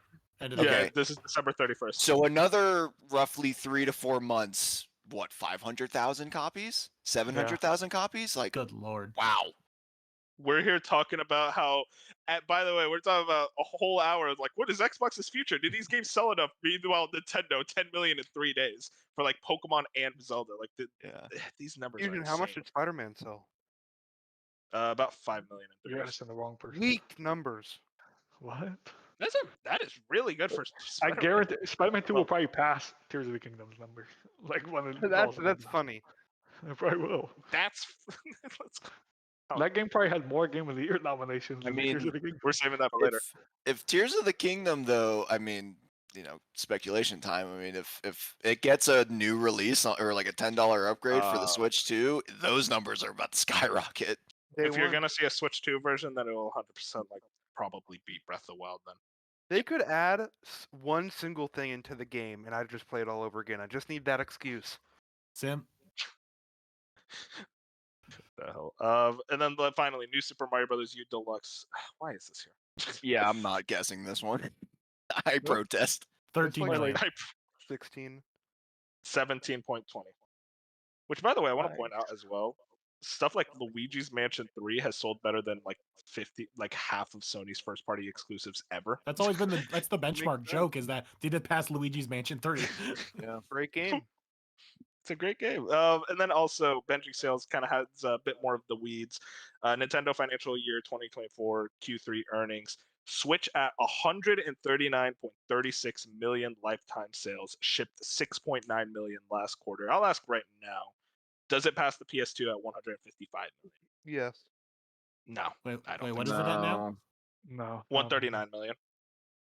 To Especially do with the another Switch 20 2 this million, year? almost 20 million now. Yeah, now I with the don't Switch think 2 on the I horizon. was just yeah. saying, if the Switch 2 wasn't rumored to be so close, I could see it, but like I don't see it with the Switch 2 coming out. I still Yeah, don't think the with the PS Switch 2, if it was next year even, I don't think it hits it. Nope. And I that the think number, I PS2 feel like that also was- PS2 number is low. Like in my opinion, I think because we 155 know it's million? more than 155 million. That's just in like the Really? last number. It's got to be like they stopped counting. They yeah, stopped stopped production. counting. No, they stopped production. Oh, no, No, you're talking about. they you're stopped talking about- counting. Because they sold the Hmm. PS2 for like ever after the PS3 launched. They sold the last PS2 game came out when the PS4 launched. That Yeah, should like tell you I how think massive it was. we could see like maybe it's crazy, but like 160 million plus for the PS2. That's just out there. I just imagine Nintendo's like, we reached 155 million sales with the Switch, making it the best. And then Sony's like, no, actually, the PS2 sold 160 million. Here's the numbers. Yeah, they We fucking still have that. dust off the document. They're like, actually, we've been holding on to this. Like, break glass in case of emergency. we were waiting for this one. We also And it's have crazy to think. Sorry, just like it's crazy to think the price of the PlayStation 2 and what gaming was back then compared to like the Switch now and how you can get like a Switch Lite for $200. Like it's insane how crazy the PlayStation 2 sold. No, the PS2 was the de facto cheapest Blu-ray player. So It was No. there was a point where the PS2 was $100. I thought Really? Blu-ray was PS3. No. The PS2 was the DVD player. That's what yeah, I'm the just thinking DVD. about. Yeah. Yeah, gotcha. Oh Yeah, yeah. it was It was like, hey, I want a console and it plays DVDs, and parents were like, okay, sure, Yeah. makes sense. And then real quick, Switch software, 1.2 billion units lifetime. Jesus Christ, this company is so scary. So Paper Tears of the Mario Kingdom gonna double 2020. that. 20.28 million. Super Mario Wonder at 11.96 million. By the way, this was from launch when that game came out to December 31st. So in 3 months, it sold 11.96 million. Oh my god, this company. Pretty much like 2 months, really. It was like the end of October. I think so, yeah. Oh no, yeah, was because it was like middle. end of October. Yeah, you're right. No, end of It was- October. Yeah, like mid-October. Oh yeah, it was like October 26th, I think. It was the I don't know. 22nd. Super Mario RPG, Bob, 3.14 No. million. So up, Ben. so well deserved. You know, Oh. those are the smartest 3 million people that I've ever heard in my life. No, Bench is one of them. Be careful when you say that. Dark isn't though, so we don't have to worry about that. Well, We don't have to talk about how Dark played the game. I mean, Bob too. yeah, actually, mean- I am part Oh of wait, that. hey. So That's what? okay, Me though. and Bench are smart, but you and Dark aren't, Bob? Is this what you're saying? Sure, whatever. I hope this game gets a sequel. Hopefully, it I gets a think you'll sequel de- to improve on everything. Yeah, okay. There's a lot to but improve no, on. I think they'll definitely do some. Like this kind of shows like Mario RPGs do have a place. I think Nintendo kind of just sees this as like very lucrative because this is like 2 months or not even Like, a month and and a half. Because it doesn't even have to like. I mean, I guess it would make sense to do, but like, do like Super Mario RPG goes to Yoshi's Island, or like Super Mario RPG. Like, you have so Goes to many Hollywood. avenues. Well, you have so many avenues minus Hollywood to go down. I feel like there is unlimited potential for this series. Mario If and they Luigi, want. let's especially go. with and then Paper Mario: The Thousand Year Door. I mean, I think honestly that gives me a lot more hope that that game's going to sell really well. And that's what I want. I want them to listen and show like, hey, we do it. We want the RPG Paper Mario, not whatever the fuck. Well, Origami Thousand is Year doing. Door is going to double the Switch's total lifetime sales. So I hope so, man. I hope so. It's like people holding out on buying a Switch because like I'm waiting for that Thousand Year Door remake. damn right. But yeah, Nintendo. I do want to take this like moment when we're talking about Nintendo. There has been rumors about the Direct Mini. So basically, the whole thing is that it's not a Direct. At least this is what Nate the Hate is saying. He has good sources, and it's a partner showcase, or at the very least, a Nintendo Direct Mini. Do we think that's true? Do we think that's next week? It Any makes regards sense. there? But I do It- kind of think, hopefully, at least they show some Paper Mario or something from them, because we do need a date If for it's a that mini, I still. can see that. If I it's a do mini, think I could see that. Dragon Quest III remake gets shown off and dated for this year. They Yeah, I'm always so surprised we haven't seen they always like to show up at that February Direct. They've done it with Live Alive, Octopath. They like showing up and then dating something for that year. So I think that makes sense. No, that's a good point. And also Nate straight up said like he is certain about this one. Is that the Switch 2 launch event is March, which I think that's something that we were all kind of like talking about during the Nintendo video, that Switch 2 launch event going to happen in March. You know, they reveal the system and then we kind of get marketing throughout the year from there. So it does. It just easy. it makes sense for a general direct in February when you think about it more, because it's like they don't really have much in regards to software for the rest of this year for the Switch. Like And then- it feels like all their marbles is towards the Switch too. Then June they can really go all out. And I mean, even when they announce it in March, you're gonna have third parties just announcing tons of shit. For sure. Very My curious. prediction would be that you will see Pokemon at this Direct in the form of please watch our Pokemon Day Pokemon Direct. Bob, does Mystery Dungeon come back? No, Not stop. this year, no. What? But You I saw want Mystery Dungeon DX. Like, I again? think if they do a Mystery Dungeon, it would be for Switch too. I don't think you would want to. remake. The Sky They remake. already. No, they. I mean, they are. I don't think the It the didn't sell well. Game Boy Game Boy Advance remake sold that well. But it was a It good did not sell game. well. It was a They were good not very game. happy with those sales. No, it was Yeah. probably a good game. It just didn't sell well. I mean, At if least, anything, they would do the blue one for like. I mean, they wouldn't do the full series, but it's like I don't know how you remake the red one, the Red Mystery Team, and not do blue. Yeah. Well, I I also will think we're getting Gen 5 remakes, and they're gonna look Yeah. nice. Mm. we can See, argue. But I'm Gen 5 remakes or Legends Cure? Both. I- think it's both. I don't know. I think Like first. I At least, like, think what we see here. gut feeling is Nintendo. The Pokemon Company hates actually consistently making a spin-off game, and they actually do remakes. So like gut feeling, it's a remake. But God, it'd be so much cooler if it was a Legends game. I think we're getting both. Just what's first? There But is also the that only rumor about reason we what's gonna got be with both them. last time was because they gave it to Ilka, and after Brilliant Diamond Shining Pearl, they are not in. They're not doing that. Still- So I mean, it's still sold well. I don't think they care. No, I think Scarlet and Violet actually had an impact. As crazy as it sounds. no, As I don't. crazy as it sounds. I think. I don't think think be that honest. did. I think I'll Gen be 5 honest with you remakes are guys. going to be good. Maybe this is my hater mindset. I'd be so pissed if Gen 4 remakes were trash, but Gen 5 remakes were good. So I'm like, you know what? Just make that trash too. 'Cause No, I'm 5's so mad better. about Gen 4 remakes being Call me crazy. I think Gen 5 remakes maybe 3D, but I think it could actually be a good game. I have no faith That is in them making a right crazy. decision. We've been hopeful before. We've been burned before. Yeah, if you just have zero hope for Pokemon, then you'll be surprised. I You'll go have like, zero oh, this is hope. actually good. And I'm Yeah, the one Wolf, here with the Pokemon profile picture.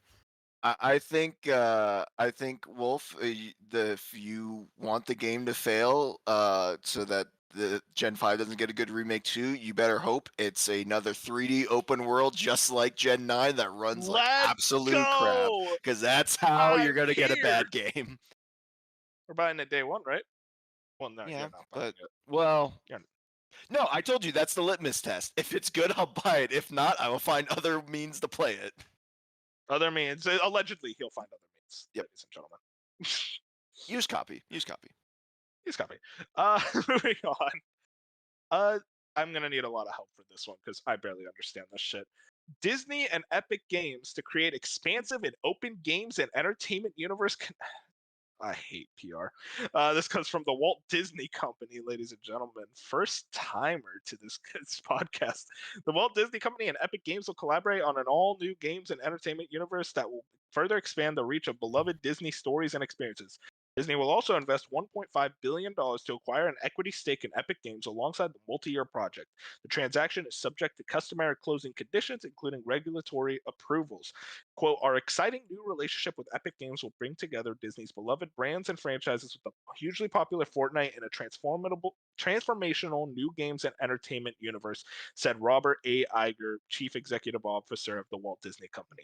This marks Disney's biggest entry ever into the world of games and offers significant opportunities for growth and expansion. We can't wait for fans to experience the Disney stories and worlds they love in groundbreaking new ways.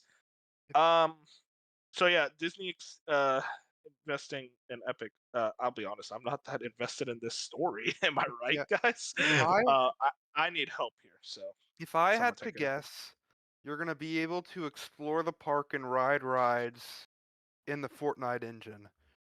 They're going to like go full collab and do some interactive thing that's never been seen before, as well as just continuing to, because Epic and Disney have had a long partnership of putting characters in Fortnite, so that's just going to be probably less like legal red tape to go through whenever doing that and whatever. So, and Yeah, it's so not here's something we're basically what it is people have said this before, but Fortnite and Epic have been creating the metaverse longer than all these other places trying to create the metaverse. They've already started. So what we're getting out of this is we're going to get some big interactive park where you can take your skin, your a Fortnite skin or whatever, and wander around this, like, as we see in the concept art, these like lands basically. So they can shove all the Disney products in your face and be like, hey, look at all this Disney stuff that you like. As well as there's probably going to be like new game modes. They probably saw the success of that Lego survival game that Fortnite made and be like, hey, why don't we get our own version of that? So they're probably going to get their own games. They're going to have these worlds that you can explore and obviously more collab skins that you can buy. So it's just going to be a lot of that kind of stuff is what this all boils down to.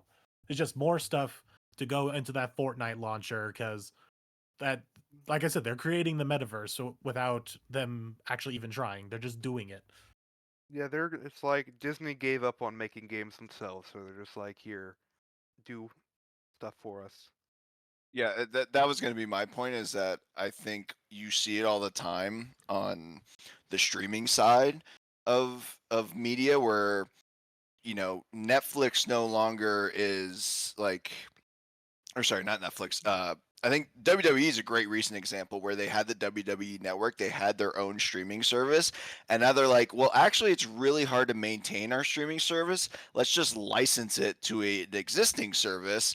Let them do most of the work. We'll just make our, our same, wrestling shows and have them deal with a lot of the back end. And I think Disney, realized the same thing. Like LucasArts failed, their own studios kind of failed. And it's like, well, let's just make Epic do all the work and we'll give them the IP. And that just seems to be how business goes nowadays, which is kind of depressing, but I don't know. It could work. It's They're a after the licensing holder. after Disney Infinity failed, it was basically their only option because they're like, we made Epic Mickey, we made Disney Infinity, they all kind of floundered. Obviously, we can't make this, so we're just gonna license it out, and we saw that it started when Pirates did the Sea of Thieves crossover and a bunch of other things like that. It's Disney must think it's like the best thing ever because they can take all the money, like just license out their stuff, and they just don't have to do anything, and they get a paycheck. I think it's weird that all of that is true, but then Disney Dreamlight Valley comes out. It's like, wait, a lot of people are actually playing this and actually kind of Yeah, like but they it. didn't So, make it though. They hired sure, someone else yeah, to do They it. didn't have an in-house that's studio. fair. That's fair. I mean, that's just Disney. Like they're a licensing studio at this point when it comes to gaming. They're like, hey, we give you the IP, you do your thing with it. And I mean, I think they had a lot. They made that weird investment. They're like, hey, EA, you get 10 years of Star Wars games. You get to make all the Star Wars games for 10 years. And after Battlefront 1 and 2 is like massive, like especially Battlefront 2 is like big catastrophe at the beginning. You kind of saw that was not going to work. I think Disney is just like trying to play it a bit more safe. But I say that, but there's also like 12 fucking Marvel things in production right now, and I genuinely do wonder what the state of each of those is. Because like we have that EA Motive Iron Man game, we have that Amy Hennig like Captain America Black Panther game. Then obviously we have whatever Respawn's doing with the next Jedi game. There's so much like Star Wars, Marvel, all these IPs, and then you got this Epic Games like investment. I just wonder like what their whole strategy, if it pans out, is. It probably will because it's Disney. I don't know. Like I am not the Disney expert. I'm an Epic Games expert. I'm just curious to see what like Fortnite's whole strategy with this is as well. I mean, maybe they just take the money and they're like, okay, let's just make a interactive theme park. Maybe play some Disney ads for like trailers for like Disney movies and whatnot, and then leave it at that. Most likely. I think tinfoil hat, calling my shot now. And the same way that Epic killed Rocket League for Rocket Racing and everyone hates Psyonix now. The team, who is it, Mediatonic, they're going to kill Fall Guys and they're going to incorporate Disney Fall Guys where you're doing a bunch of obstacle courses and Magic Kingdom. Boom, there you go. Book it. Someone has past trauma. Yes. Moving on. This is for me. Rumor, or not rumors, Rooters. This comes from Wario64. Tencent working on a mobile version of Elden Ring. Gotcha, let's go. Tencent acquired the licensing right for the game and set up a team of a few dozen people to work on a prototype, but progress has been slow. Quote, Tencent wants to make it a free-to-play game with in-app purchases similar to the hit game Genshin Impact, developed by its Chinese rival MiHoYo, the people said. I'm just going to say this right now. This is not going to go anywhere, and even if it does, it's going to be exclusive to China. I really don't think this is going to matter at all. No, I think we're going to be playing a better version of Elden Ring in 4 years with the Gacha Elden Ring. Fusion, defend me. Who's going to play this video game? I don't Thank get. you, Fusion. Bench. I don't understand. Like, I understand there's mobile gamers and all, but like, the mobile gamers who want to play Elden Ring want to play Elden Ring. They don't want to play a gacha version of Elden Ring. Like, no, like, It no one's depends on like, how much it takes to get Melania out of the gotcha system. and like, no one's like, oh, this awesome open world RPG that I've heard such great things about finally come to my phone. Like, they want the game that everyone's talked about, not this like pay to win BS that probably I it will just be. don't think this ever goes anywhere. Fusion, you don't understand the Gacha sphere. What you have in the Gacha sphere is you have a game that's kind of not pay to win, but pay to win, and then you have normies who just like play the game, but then you have the whales, and that's where your profits come in. The people that throw 100 grand at these games a month, those people exist, and they're numerous, and that's how these games make money. This game's not gonna happen, by the way. Yeah, They say they probably have a not. small team I don't working believe on this it. alpha comes out. A small team. They're trying to work on a prototype. They're barely even in alpha. Progress has been slow. This is gonna get canceled. I yeah. don't know what they were doing over here. I They're will just say, the if I had any bit of hater in me, like I mean any bit, like I don't want this to Oh happen, my okay? God. But like the hater in me would be like, say this game came out and it was just terrible, like I could finally be like, FromSoft has a bad video game. Their hands were on it somehow, and That's this game not gets like a no, FromSoft. no, their hands Ah! are on it somehow. So I just like it'd get like a 40, it'd be like the worst mobile game ever, and then like you could never be able to like say they've never made a bad video game because then I could just point to this gotcha game on mobile. You know who this game's Oh. for? Bang. Okay, here we go. It's gonna It's make the video for about the 20 people who keep buying those Asus ROG phones with like the 2 USB-C ports and like the phone made for gaming. Finally, something for Oh them. my God, those fucking like gamer phones, Yeah. the Razer Edge. There's like one left, and it's Asus that makes them, and like yeah, those are even dying out. But yeah, that's who this game's for, I guess. To the viewer who does that, no ill will, man. You do your thing. You do your thing. We probably have a watcher in the audience who does that. We don't want to make fun of him. it's like, we should talk about like games that just shift the industry in so much, and Genshin Impact has to be in that conversation. Like, what did the gacha system really do to our industry?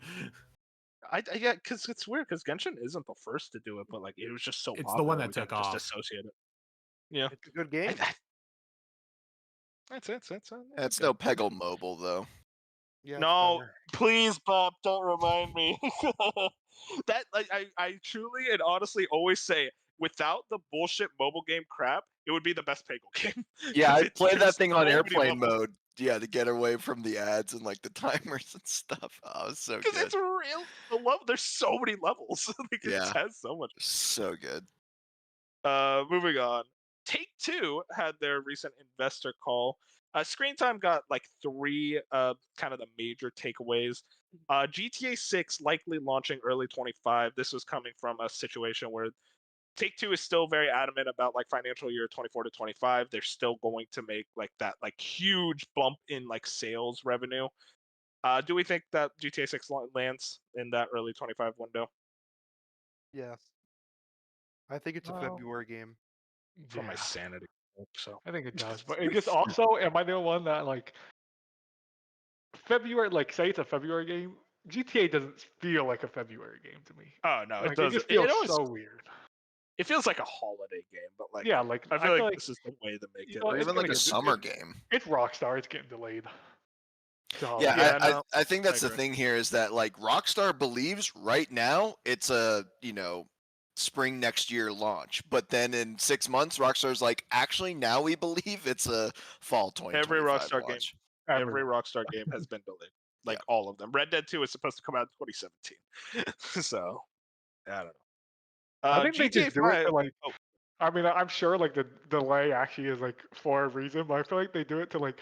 It just keeps the hype cycle going a little longer. They're just like, let's delay it a little bit more. Like, let's just push it back because somehow it always gets delayed to like the perfect holiday time for these games to come out. It's just like they're always delayed at the perfect time for them to just hit the holiday sales. it always comes down to polish. They want to try to spend as much time polishing. They kind of notice near the end of development, it's like, oh wait, there's still some bugs, there's glitches. Rockstar really prides themselves on making their games like launch perfectly. So I think it's kind of just like a situation where they want to make sure every single thing works by the time launch happens. And then we also got GTA 5 has sold 195 million units, which is 5 million more from the last update, which was around November of last year, if I remember correctly. I'm one of This those. Hey man, they made I wonder why they're making a 6, huh? And then Red Dead 2 has sold 61 million units, which makes it the 7th best-selling game of all time, if I remember correctly. Which I mean, that's fucking bonkers for a game like Red Dead 2. that is, if it wasn't made by Rockstar, I don't think it would have hit that number, because Rockstar very much, that name, that brand carries a lot of weight. But also, it's just a good game. So good games usually sell. At least you'd want to hope so. And then we kind of alluded to this earlier, but this comes from the Take-Two financial report. Apparently, PS5 has outsold Xbox Series X/S 2-1. Data suggests. This comes from Tom Ivan over at VGC in an investor presentation released on Thursday alongside its quarterly financial report. The Take-Two said 77 million current gen consoles has been sold as of December 31st, 2023, representing combined PS5 and Series X sales. The data was sourced from one of research firms IDG Consulting and Newzoo and the entertainment software. Sony and Microsoft's consoles launched in November 2020. While Microsoft hasn't confirmed exact sales numbers for Series X/S, PS5 surpassed 50 million sales on December 9th, 2023, according to Sony. I mean, we talked all about it earlier, but it just shows it's like PlayStation has a lead in this console race. And it's like, we see a lot of people around here always say like, and like PlayStation doesn't have games, blah blah blah. So like, they're doing this without these so-called games. So it's like, I don't see. There's just like the actor, and this is like, it was close to 3-1 last generation. Like it ended at like an almost 3-1 rate, and now it's 2-1 rate this year already. Like this gen already. It's just like PlayStation just continues to just steamroll Xbox, and like so you can see the go back to where it's like Xbox just feels defeated and they can't win, and like they're doing what they're trying to do to pivot, but it's just so, it's insane how like we have the Switch obviously, who the Nintendo's in their own area, like we really don't have to worry about them. We know their sales, blah blah. But it's insane how much like PlayStation, like every 3 months they come out with some new financial report, and it's like they're always breaking their own record, like every single time. And it's just insane that they just come out, they somehow, or they don't slow down, and it doesn't make sense that they're just like continuing to not slow down. Yeah, their momentum. I mean, yeah, it's like what you're saying. Their momentum is insane. They haven't really been giving you a whole lot of reasons to buy a console as of late, and yet it's still, I mean, obviously Spider-Man 2, but like compared to the output even past years of PlayStation, it's still considered a little bit slower, and it's still just like dominating sales. It's like, I don't think, I mean, there's, kind of what's the word? People have talked about arrogant Sony kind of rearing its ugly head again. It's like, I mean, yeah, because what does it matter? Like, they have the ability to do that. So, yeah. Yeah, if you're worried about like Sony kind of being complacent and a little arrogant, get seated. This is kind of how they were in the PS3 generation, and the only difference is now they have a lot more momentum, so they can kind of afford to be arrogant. Next up, this story is pissing me off, and I don't even know the fucking details of it. We don't know. Toys for Bob future unclear amid studio closure and layoffs. This comes from Kat Bailey over at IGN. The future of Toys for Bob is uncertain after the closure of its studio in Novato, California, part of the fallout from Xbox's recent Activision Blizzard acquisition that has recently resulted in roughly 1,900 layoffs. The San Francisco Chronicle reports that 86 workers have been laid off from the studio best known for Crash, Spyro, and Skylanders. Call of Duty developer Sledgehammer Games was similarly impacted, laying off 76 employees. The closures were discovered by official state filings. The Activision Blizzard layoffs were announced at the end of January as Xbox has sought to restructure the company following its $69 billion acquisition. It's unclear what impact these changes will have in the long-term future of Toys for Bob. Numerous publishers across the games industry has been laying off employees and shuttering facilities as they focus on remote work. IGN has reached out to Activision for comment. Now, along this, I didn't actually grab this. I should have. Jez Gordon stated that Toys for Bob, they're not shut down. So right now, we don't really know what Toys for Bob is doing. We haven't gotten any comment from Toys for Bob or Microsoft or Activision, any situation like that. So they're just kind of sitting in a limbo state where their studio is shut down, but we don't know if the actual like company is completely gone. Which, if it was, I'd be fucking pissed off because I have no idea why you would shut down one of your best studios like nothing. Because I Crash think- 4 was awesome. So Yeah. I think it shut down like completely in the next like year. I think they're going to be moved to different places through remote work. They're like they gutted their studio. There's not much left. my heart, I have so little faith in the industry, but my heart believes in some way Toys for Bob will continue living because they are one of the best studios that Activision had. They were the ones I was most excited for under this. Maybe they would get more games. Maybe they make a Banjo game, but no, let's just get rid of them. They're Probably will. apparently like they just or just keep them on Call of Duty support. Fucking ever. I don't know. I'm sick of this. This is genuine. I think to Go ahead. chime in just a little bit, I mean, granted, yeah, we don't really know what the state of the company is, but yeah, it kind of this kind of goes into because you don't have it on the docket, but the FTC kind of investigating the Activision Blizzard layoffs that Microsoft made after the merger, and like, hey, you guys said that they were going to be independent, and why are there these redundancy layoffs? And Xbox claims that these were always going to happen. Like Activision planned on doing these anyway because they were a company that was struggling and everyone's doing layoffs. And I don't think Activision was just magically not going to lay off people. So I don't know,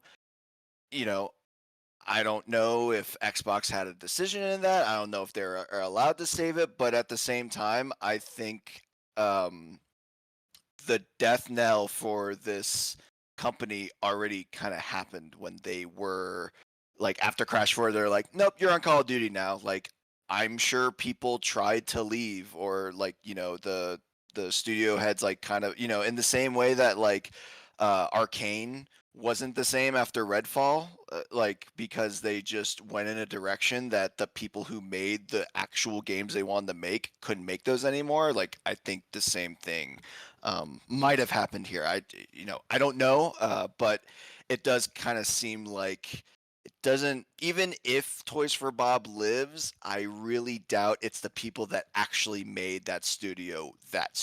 If that makes sense. He sucks. I'm Sorry, so Wolf. mad right now. No, I don't know. I get your point. I think there, from what I can assume, leadership is still there. A lot of the people that the guy who directed Crash 4, I think, is still there. I don't know. I just want some comment from somebody. Again, we talked about Microsoft communication not being very nice. So I would just like somebody to state, hey, we're still around, or nope, actually, they did go away. Such a talented studio, completely fucking gutted for no fucking reason. Thanks, Bobby Kotick. Next one. Um, this is from Gamatsu. Square Enix plans major reform of game development structure. Salamana had this. Square Enix is undergoing a drastic review of its development structure with the aim of improving the quality of its title. Bloomberg reports Square Enix representative director and president Takashi Kiryu said during the company's financial report call for analysts on February 5th.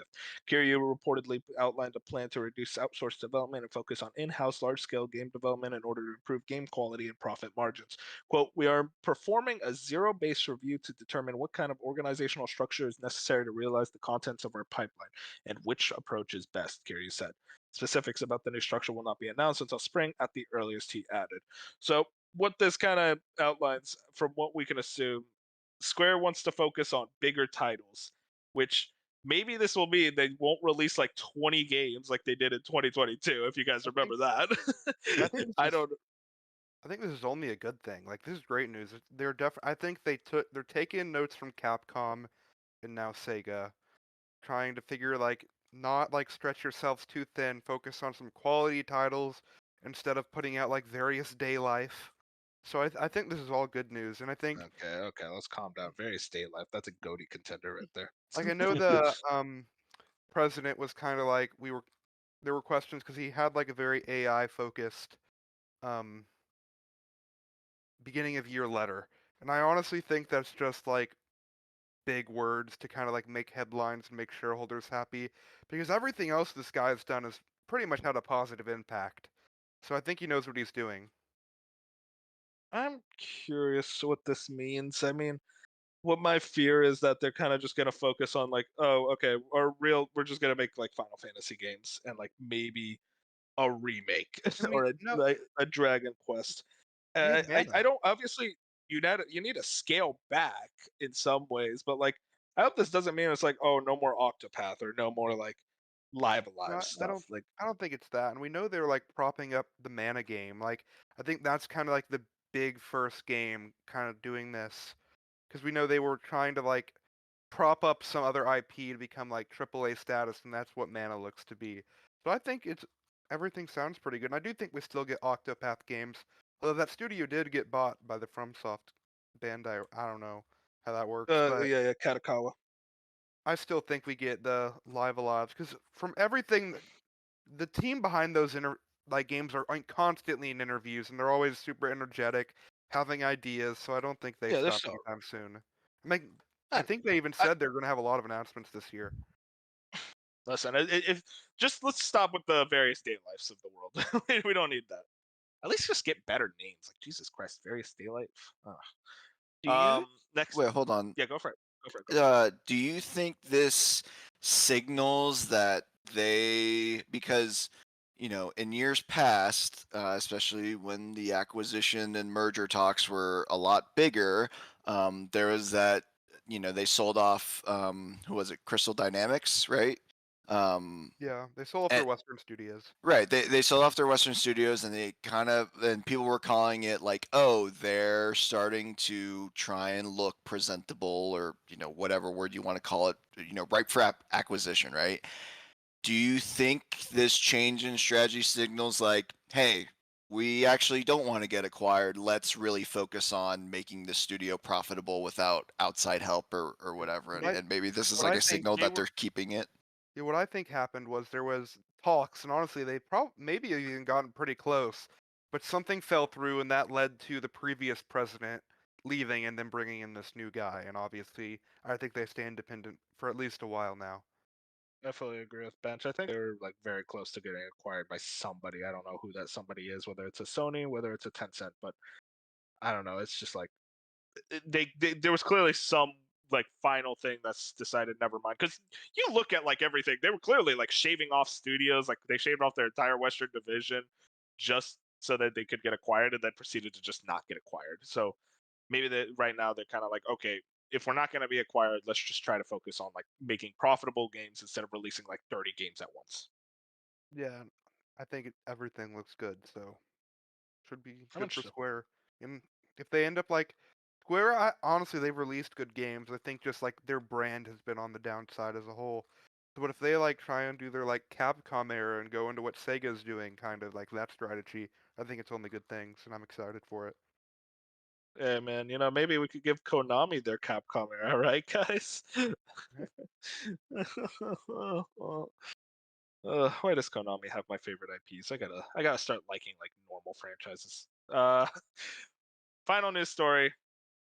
I was told I can only read this if I do it in a pirate accent by Fusion. So, Yar Ubisoft CEO.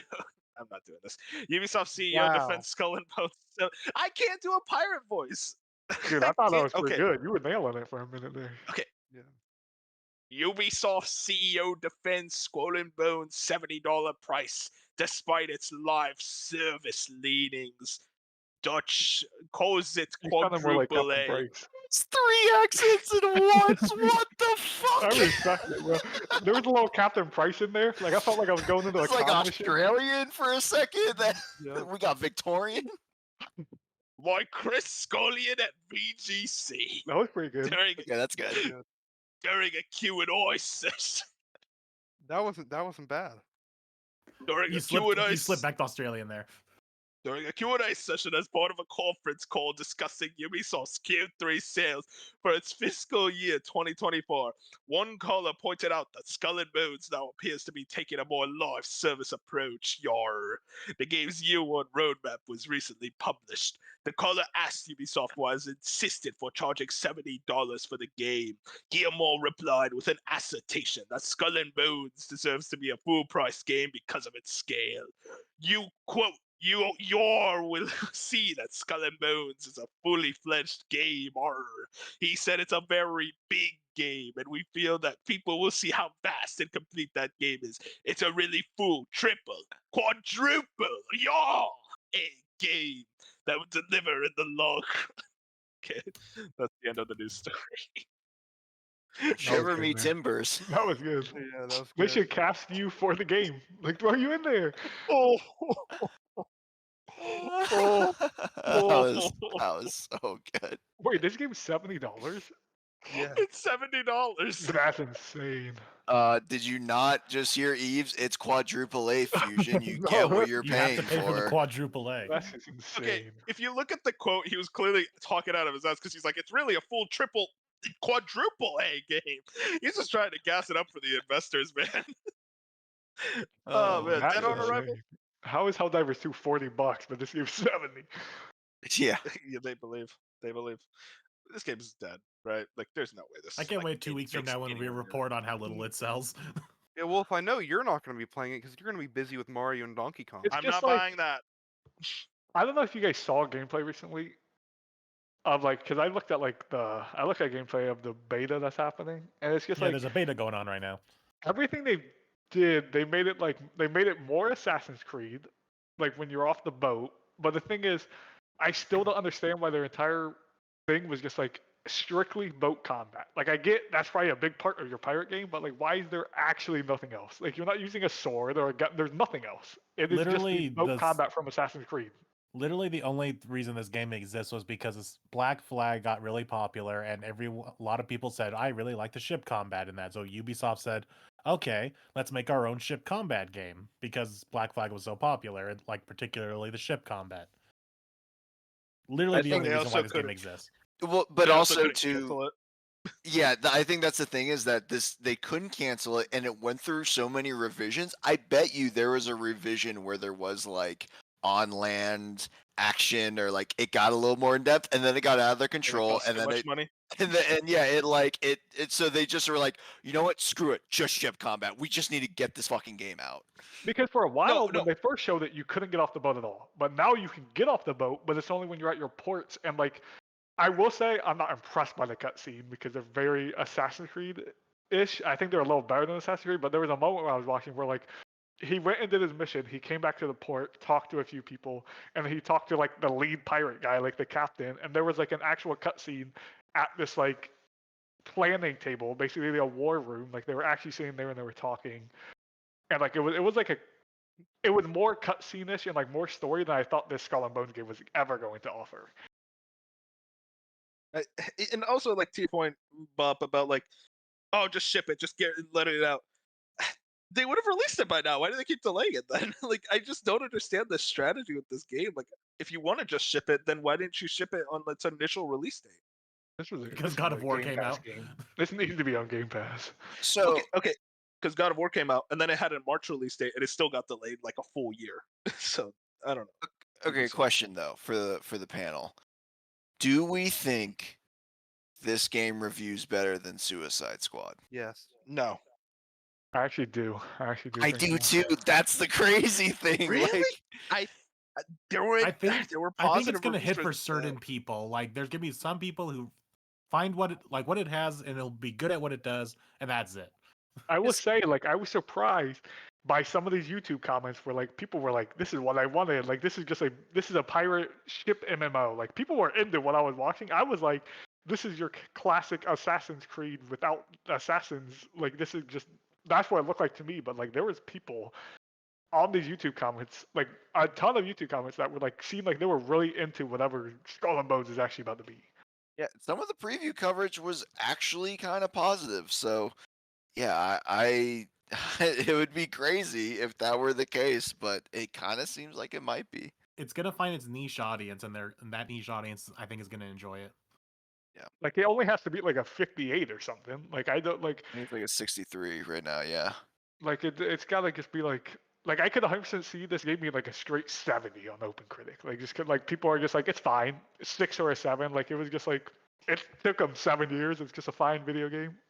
Like I don't Ubisoft usually releases at least pretty polished games. There's never like game-breaking bugs or anything. So I could see Skull and Bones running really well and looking really good because Ubisoft games look really well. It's just like, will the gameplay loop be enough for most people? Probably not, but it will probably be good enough for most reviewers to just throw a 7 on it. Yeah, I still think that Microsoft has the possibility of doing the funniest thing ever and just being like, "Hey, Sea of Thieves drops the day before on PlayStation." Just decimate the potential audience for it. Heinous. Well, Skull and Bones, I'm really excited for it. I'm glad that I got to do my little pirate accent, which apparently was Captain Price in Australian too. So I don't that's know. something. There was very Captain Price in So there. all over the place. Let's talk about what we've been playing. Now, I do want to do it a little differently. I want kind of a Persona 3 Reload update because a lot of apparently all of us dropped it. I wasn't even playing it. I dropped it.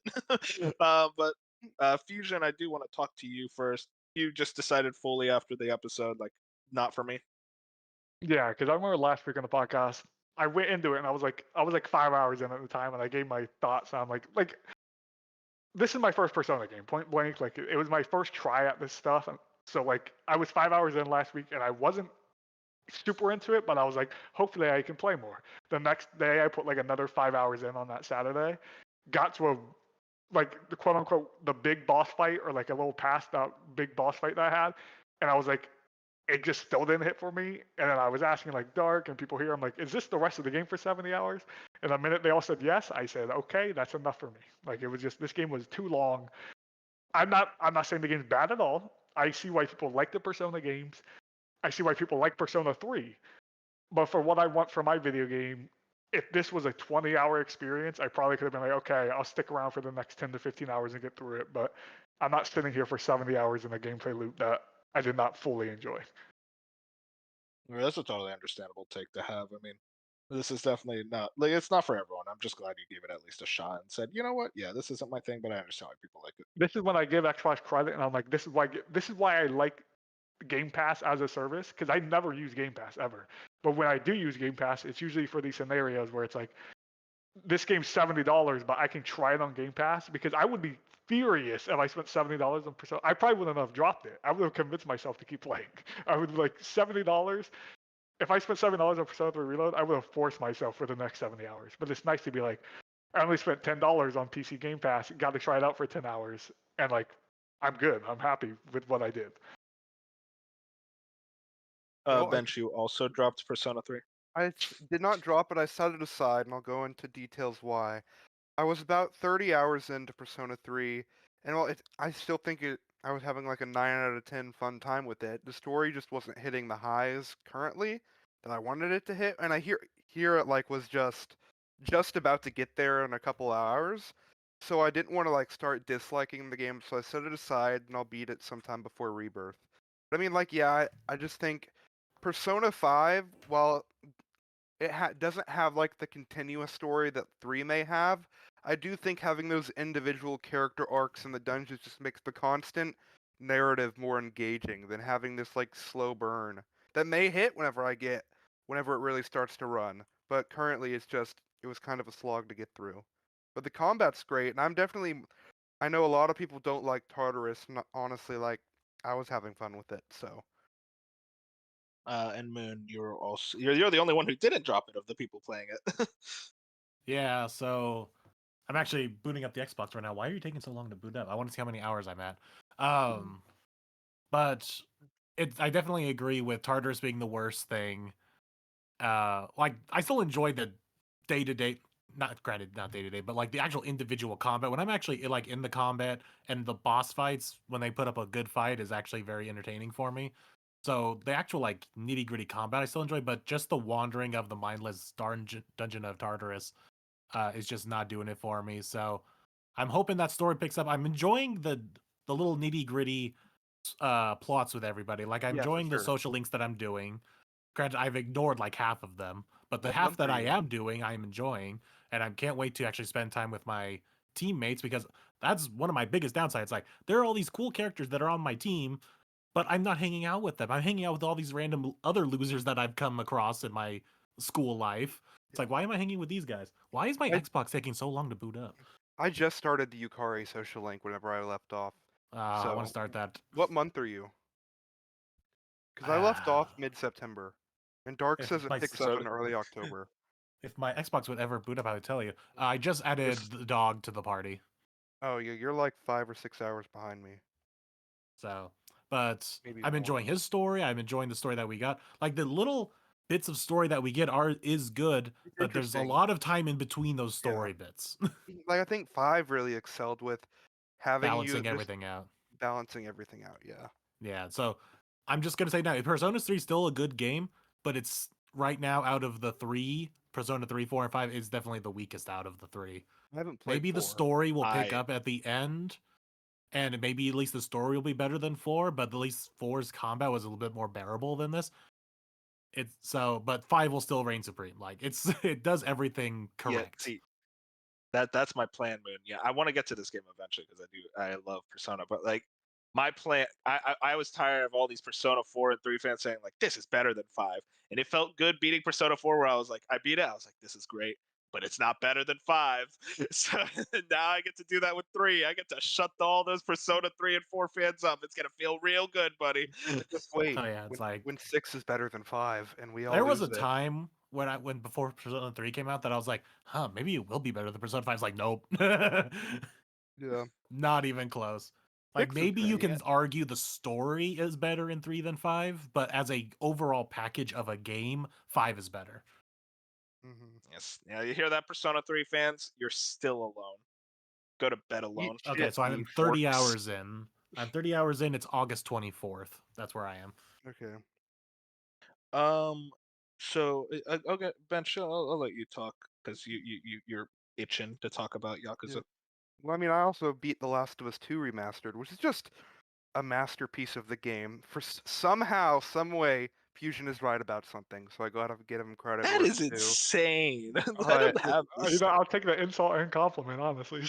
Yeah, but yeah, I mean, just I don't want to talk about it too much because Bop isn't even like halfway through it yet. But yeah, just like the combat is just incredible. The combat encounters, set pieces, story, characters, like just everything is like top notch. Like better than Last of Us 1 in pretty much every way. Like I don't think Last of Us 1's a masterpiece. It's a solid 9 out of 10.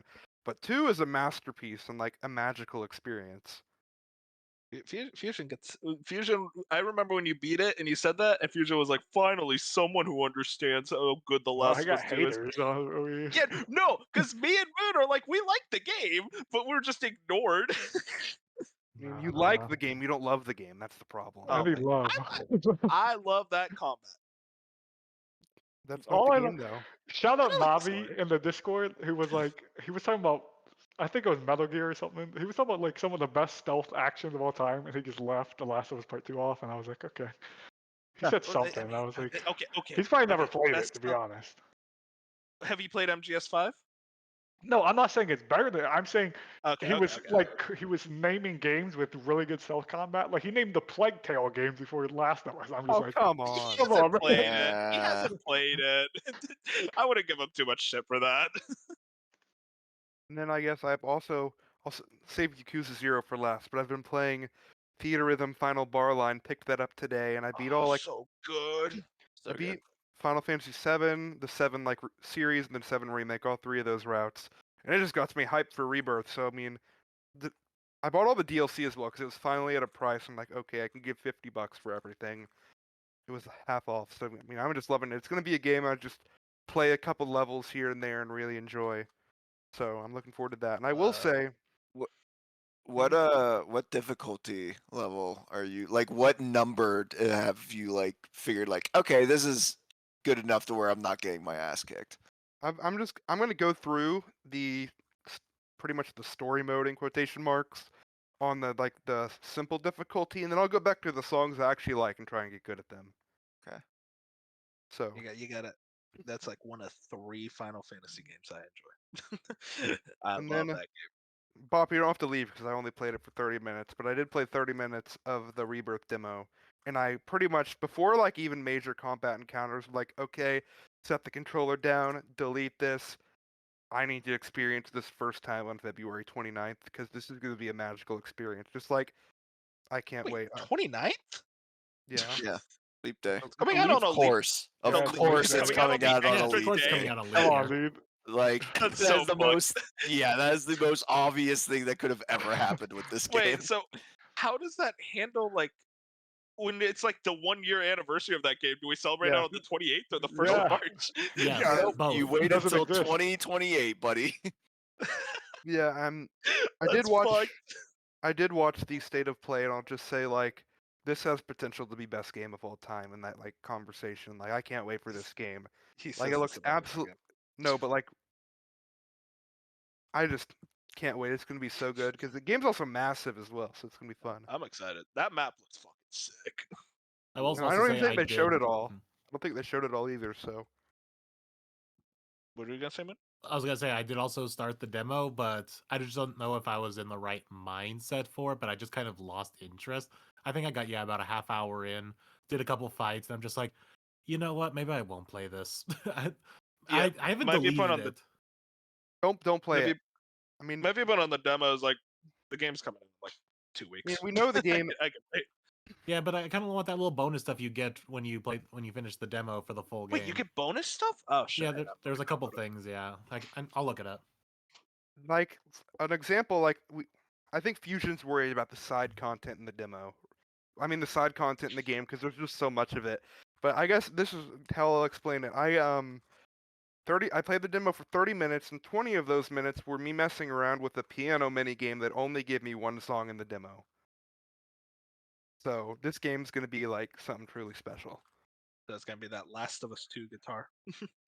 I And mean, then- I hope that's my one. This isn't a rebirth like thing, but it's just like that's my one concern is like because I did watch the state of play and like cool, this game is massive, but I'm hoping it's not massive for this purpose of being massive. Like if it's massive and I'm not hating on Final Fantasy 16, but you have 76 side quests and 70 of them are useless. Like I really hope they're not going that route in Rebirth because like I love the world, I love the characters. Don't make me hate it. Don't make me feel like I'm No. grinding the side stuff. No, I think they're very competent in what the feeling you're supposed to have when you leave Midgar is from the original Final Fantasy VII. So I don't think you need to worry about anything. Did you like the side quests in 7 Remake Fusion?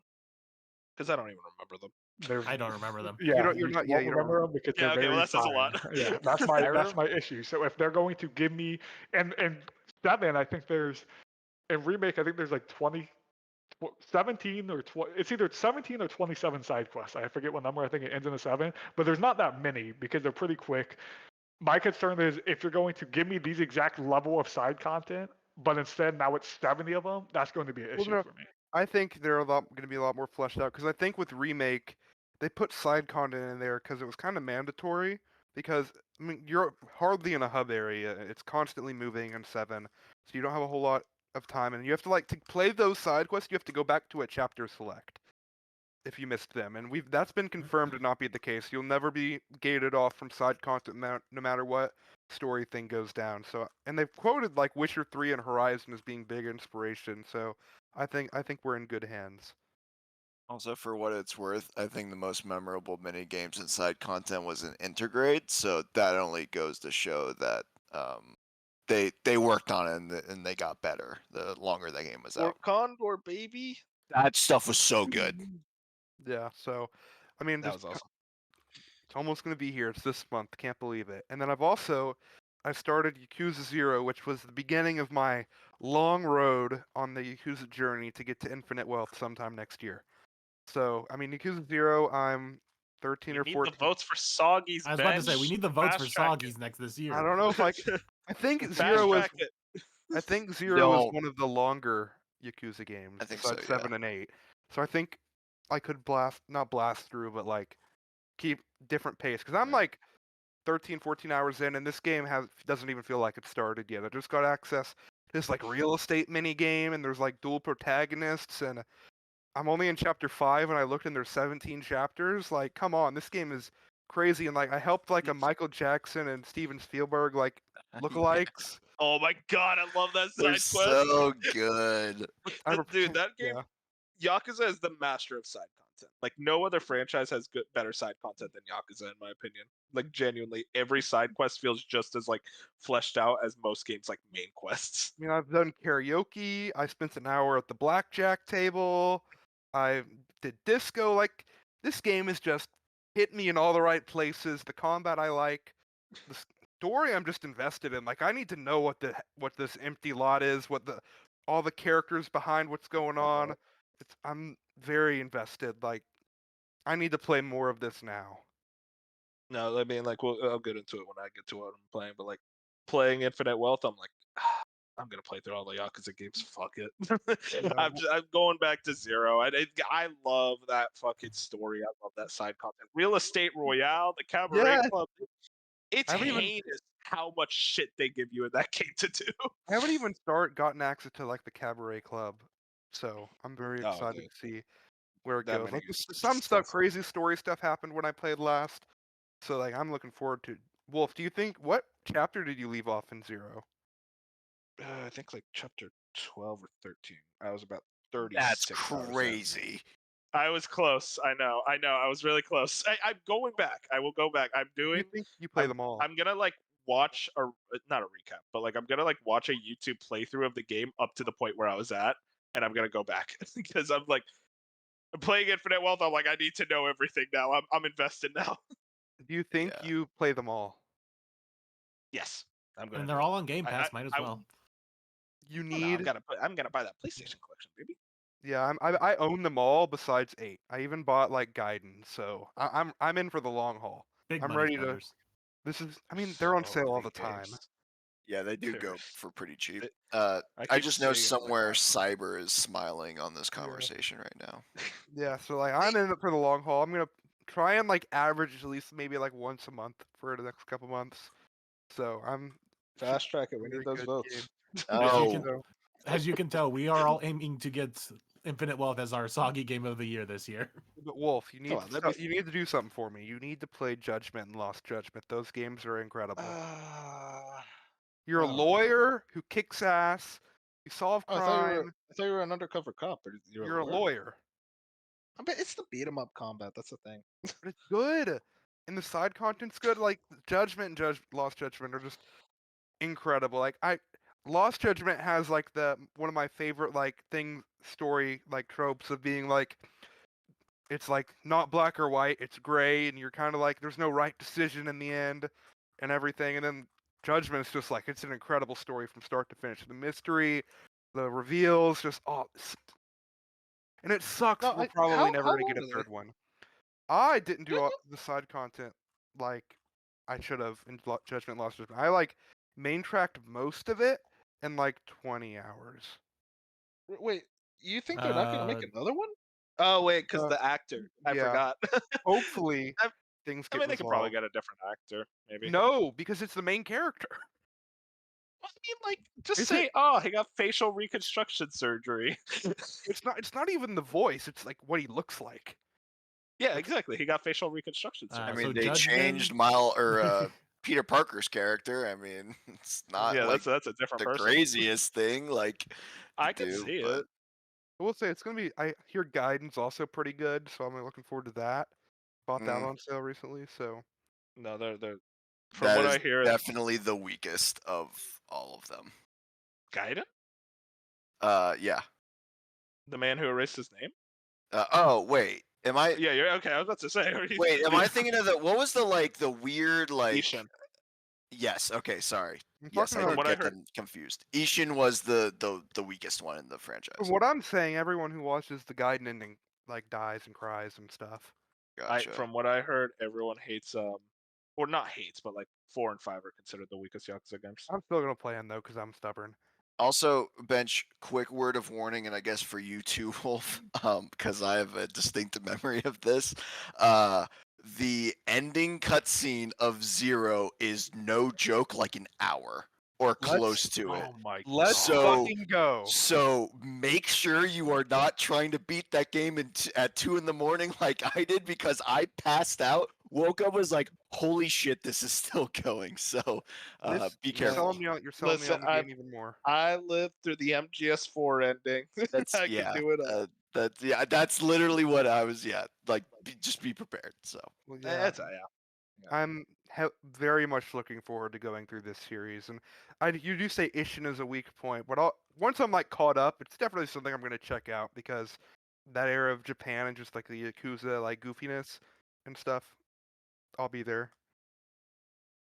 Yeah. So speaking So of Yakuza, update on that. Well, you said you want to know how long Judgment was. Judgment averages about 27 and a half hours for the main story. Lost Judgment's even shorter at 24 hours. Even though the completionist version is 100 hours. What the fuck is in that Well, game? if I can, do let me you tell not you. understand how much side content there is in Yakuza? yeah. Well, if I can sell you on Lost Judgment at least in a couple sentences, you get put in a high school and you have to beat up high school bullies. You just beat up children. Wait, do you think that's my like dream in life? Like, Well, telling- you do telling want a bully point. sequel, so No, well, no, this is not the same. Now I'm more akin to not play this game because it's like you're Wow. telling me it's not bully. I don't even know what I don't bully know. is. Hey, you're a little kid. All You haven't right. played it. and also regarding the bonus thing you get for playing the demo for Rebirth, you get a Kubo charm and a survival set. But Nothing worth your time. Oh, that's it lame. also Okay. but it says here you don't have to complete the thing. You just have to have a save data on your PlayStation. So I'll probably get it because I'll have the save data. Bob, do you like bully? I haven't played enough of it, but I liked what I played of it. Let's get some more people on bully. Me, speaking of Yakuza, I've been playing Like a Dragon Infinite Wealth, and I'm still playing it. I stopped playing Tekken for it. I guess that kind of shows how fucking much I've been addicted to this game.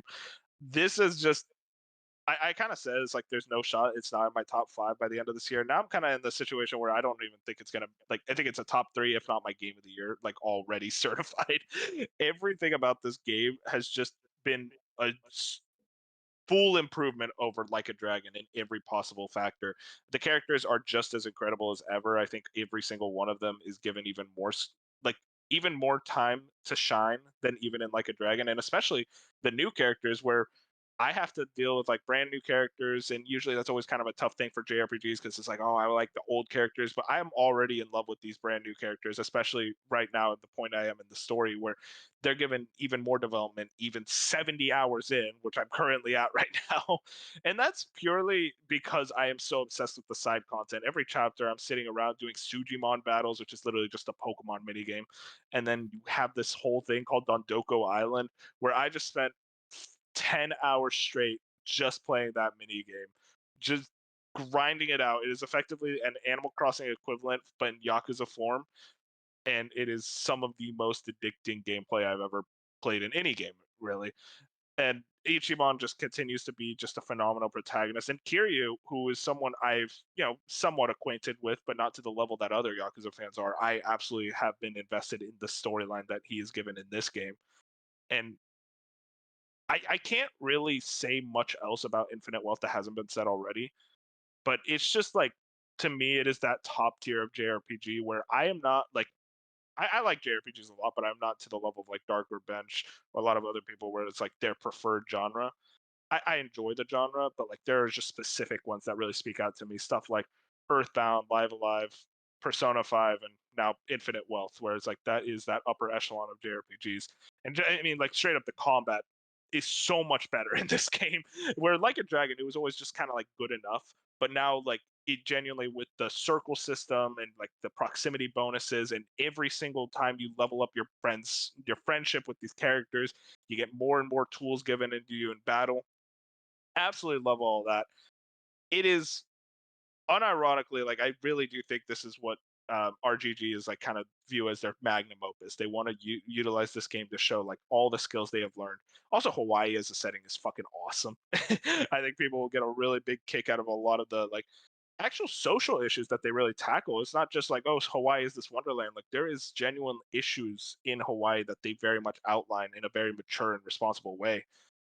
And I really just can't say much else about the game that I haven't already. It is an absolute S tier video game, and I'm again I'm 70 hours in. I'm on like chapter 10 of like I think 14. I haven't gotten an exact number of the amount of chapters in that game, but I'm like kind of trying to do like main track the story, but like now I keep getting distracted. It just like that genuinely shows just how strong the side content is, where I keep wanting to do it instead of the main story, which I also love. So yeah, I highly recommend it. Get to Infinite Wealth as soon as you can.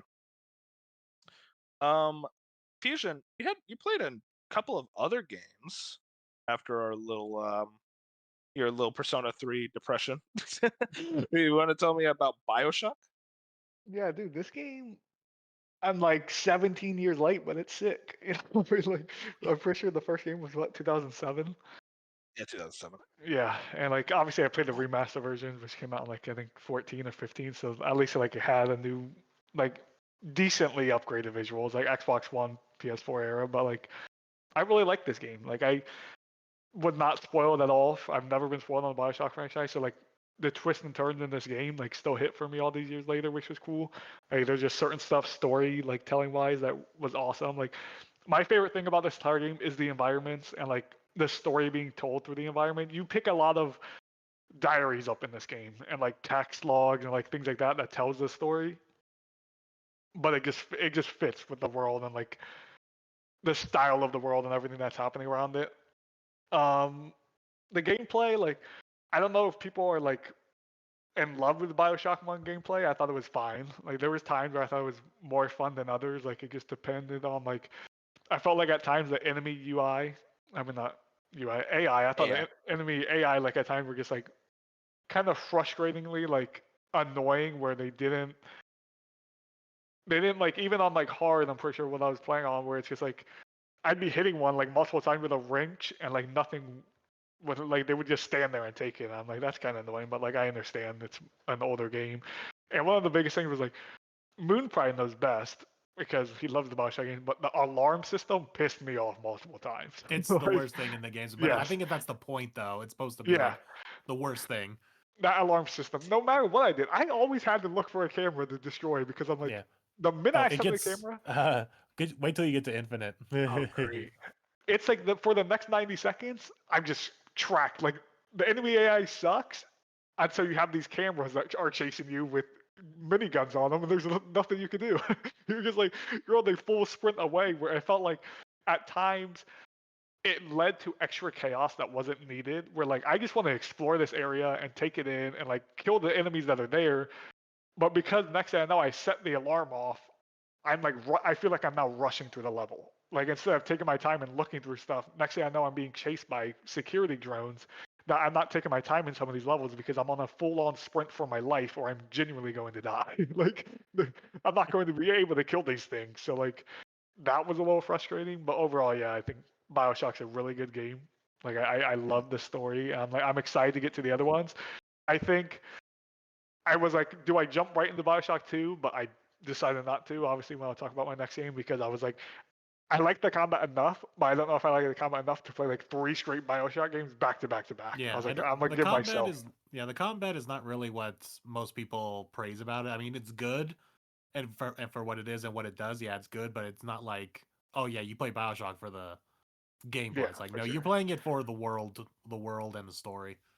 Yeah, And I did not also- want to catch myself up in like too much Bioshock at once because I was like, I don't want to like end up starting Infinite and being fresh off 2 Bioshock games. I know Infinite's a little longer than the rest. I don't want to be like dreading this series all of a sudden. So I would just like spread it out like I did I'd with say you can Halo at least and play other 1 things. and 2 back to back, but yeah, you need some time off to play 3.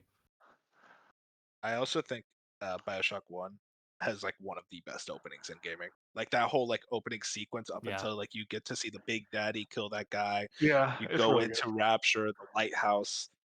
Fucking incredible. Yeah, the funny thing is I literally just said the funny thing and lost my lost the thought. It was just it really was. I'm sorry. No, I don't know. I like I said it was cool that I wasn't spoiled. I think the worst thing is I'm pretty sure I was just spoiled on Bioshock 2, which I won't say it here on the podcast just in case, but I'm pretty sure not like probably not a huge spoiler, but like a gameplay spoiler that I had no idea. And so I was talking to my buddy a few days ago about Bioshock 1, and he's like, "Do you know anything about Bioshock 2?"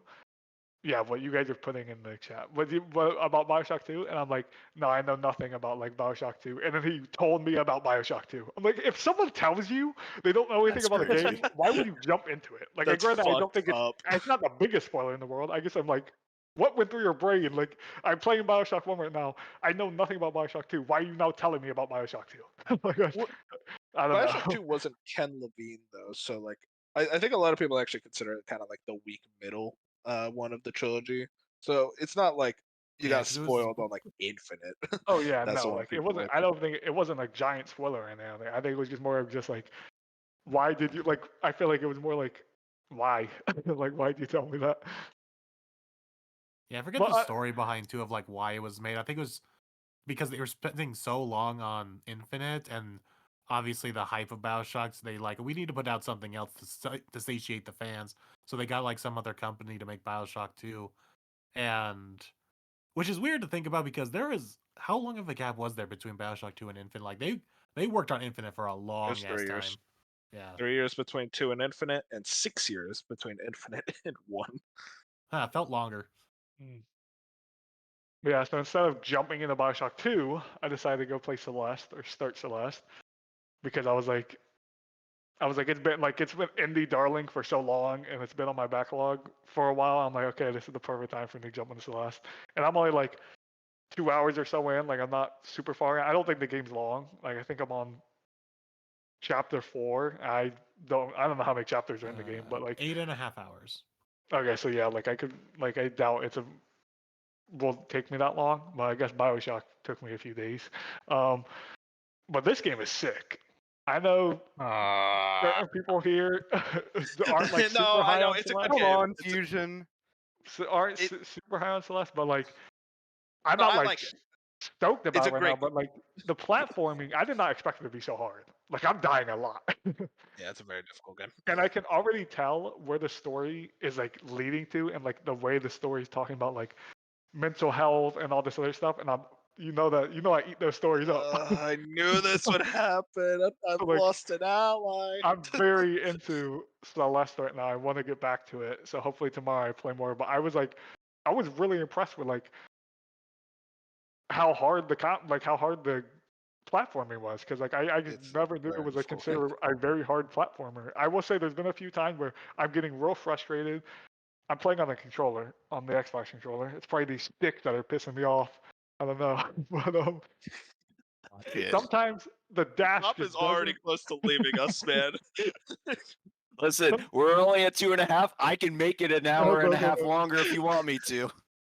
Sometimes the dash just doesn't go in the direction I want it to. It's very weird where it's like I see people talk about they're playing with the D-pad. I'm like, I have zero idea how you're playing with the D-pad. We're like, Oh yeah, no, I played that shit with the D-pad. oh, I have It's no idea. 4%. That's a game you have to play with a D-pad. No, It's a I can't. D-pad. I can't play D-pad. I The do not play platformer. D-pad game. Nope, I've never played a platformer with a D-pad in my That's life. crazy. So That's wait, never once. Yeah, wait. never once. I would never play. No That wasn't where I 2D. was getting at. I'm getting at. I don't know if I could ever play this game on keyboard and mouse. Well, that's a different. That's Yeah, a But no, a different lot of argument people were entirely. telling that they said it was better on keyboard and mouse. I'm like, there's no way I'm doing some of these Weirdos. jumps on the keyboard, bro. Like I So- just couldn't. Like Mario, you play Wait. with the analog stick. I've played like 2 Mario games and yeah. Wait, y'all played you play the Wonder 2D with one? like a D-pad? Yeah. What? Yeah, I don't That know. sounds How is- heinous.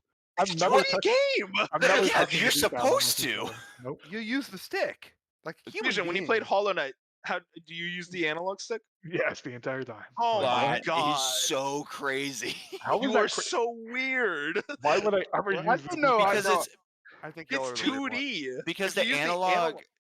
Yeah, I'm especially with. I mean, 3D Mario. Yeah, I'm not talking about Of that. I'm course, talking about yeah. 2D. Yeah, side-scrolling platformers. Like the whole point is you have to be so precise with your inputs that. It's different, I guess. I don't know. I mean, honestly, it's more impressive that you're doing it with the analog stick because it's way harder.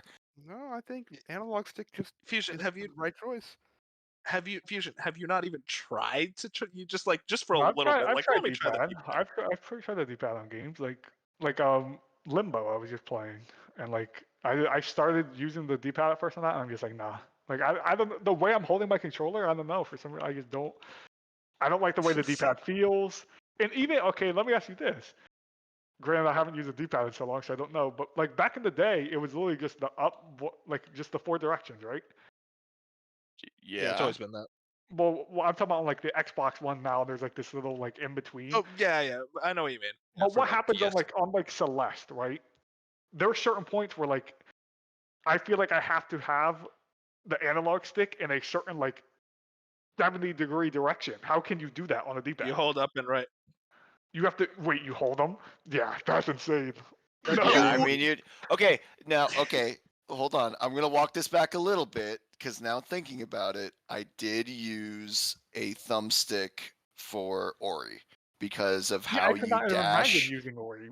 Yeah, with how the you D-pad. dash and like yeah, it's a little more 3D, but like most platformers, and I feel like I don't know. I guess I didn't play enough of Celeste. Like I'm It has using a I'm using very the precise D-pad. dash that you have to like. I'm talking dashing at angles. Like you're talking like I feel like I could not. Yeah, I yeah, could yeah. not dash with a D-pad in that game. I do not see how you could do it. Okay. See, that's crazy, Fusion. That's crazy because like I'm the opposite, where I'm like I can't imagine trying to use the analog stick for those precise dashes. I don't know. I mean, but that's what I'll get at though because I haven't used the D-pad much, so I don't know. There's sometimes where the analog stick, I feel like I can't get this precise like my dash to go exactly where I want, where it starts pissing me off. Where like I would instead just dash straight up, or I would dash straight to the left. When I genuinely need my analog stick to be at like a certain angle, I'm like that's a little annoying, but maybe Yeah, that's that's kind of yeah. fair. But yeah, I'm loving the game. I'm like it's been a while since I played a platformer. I think even longer. Yeah, I guess what Rayman Legends was my last one, I think, and that was like last summer. So it's been quite a while. So like I've been excited to like jump back into one. Yeah, I always get labeled as a Celeste hater. I do really like the game a lot. I just don't Hater. think it's like, oh my god, I don't think it's like a 10 out of like I saw people put it up for Game of the Year in 2018, and I was like, okay, let's just calm down. But I I mean, it do really scored very like well, I think. yeah, which is like I don't know, it's like a lot of 9s It's a and 10s, and I'm like, 92. It's a I think 92 my overall. I think my problem was just that they felt like the game. This is a really specific issue. You're gonna have to walk it with me. I don't like how the levels are really long, but there's like 4 levels. Like some of these levels are like 30 plus minutes long, and yet there's like 4 of them. I wish they just split the levels up because the way I like my platformers is short and sweet levels. And I don't know, I just didn't like how like these were straight up marathons.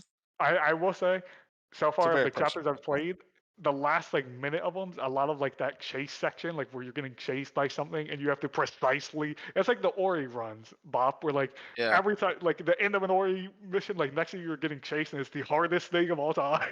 Well, Like it you also can't kind of stop sounds and like think. yeah, it kind of sounds like Pizza Tower a little bit too, where the levels are really long and the last half of it you're like on the clock and you have to get back out.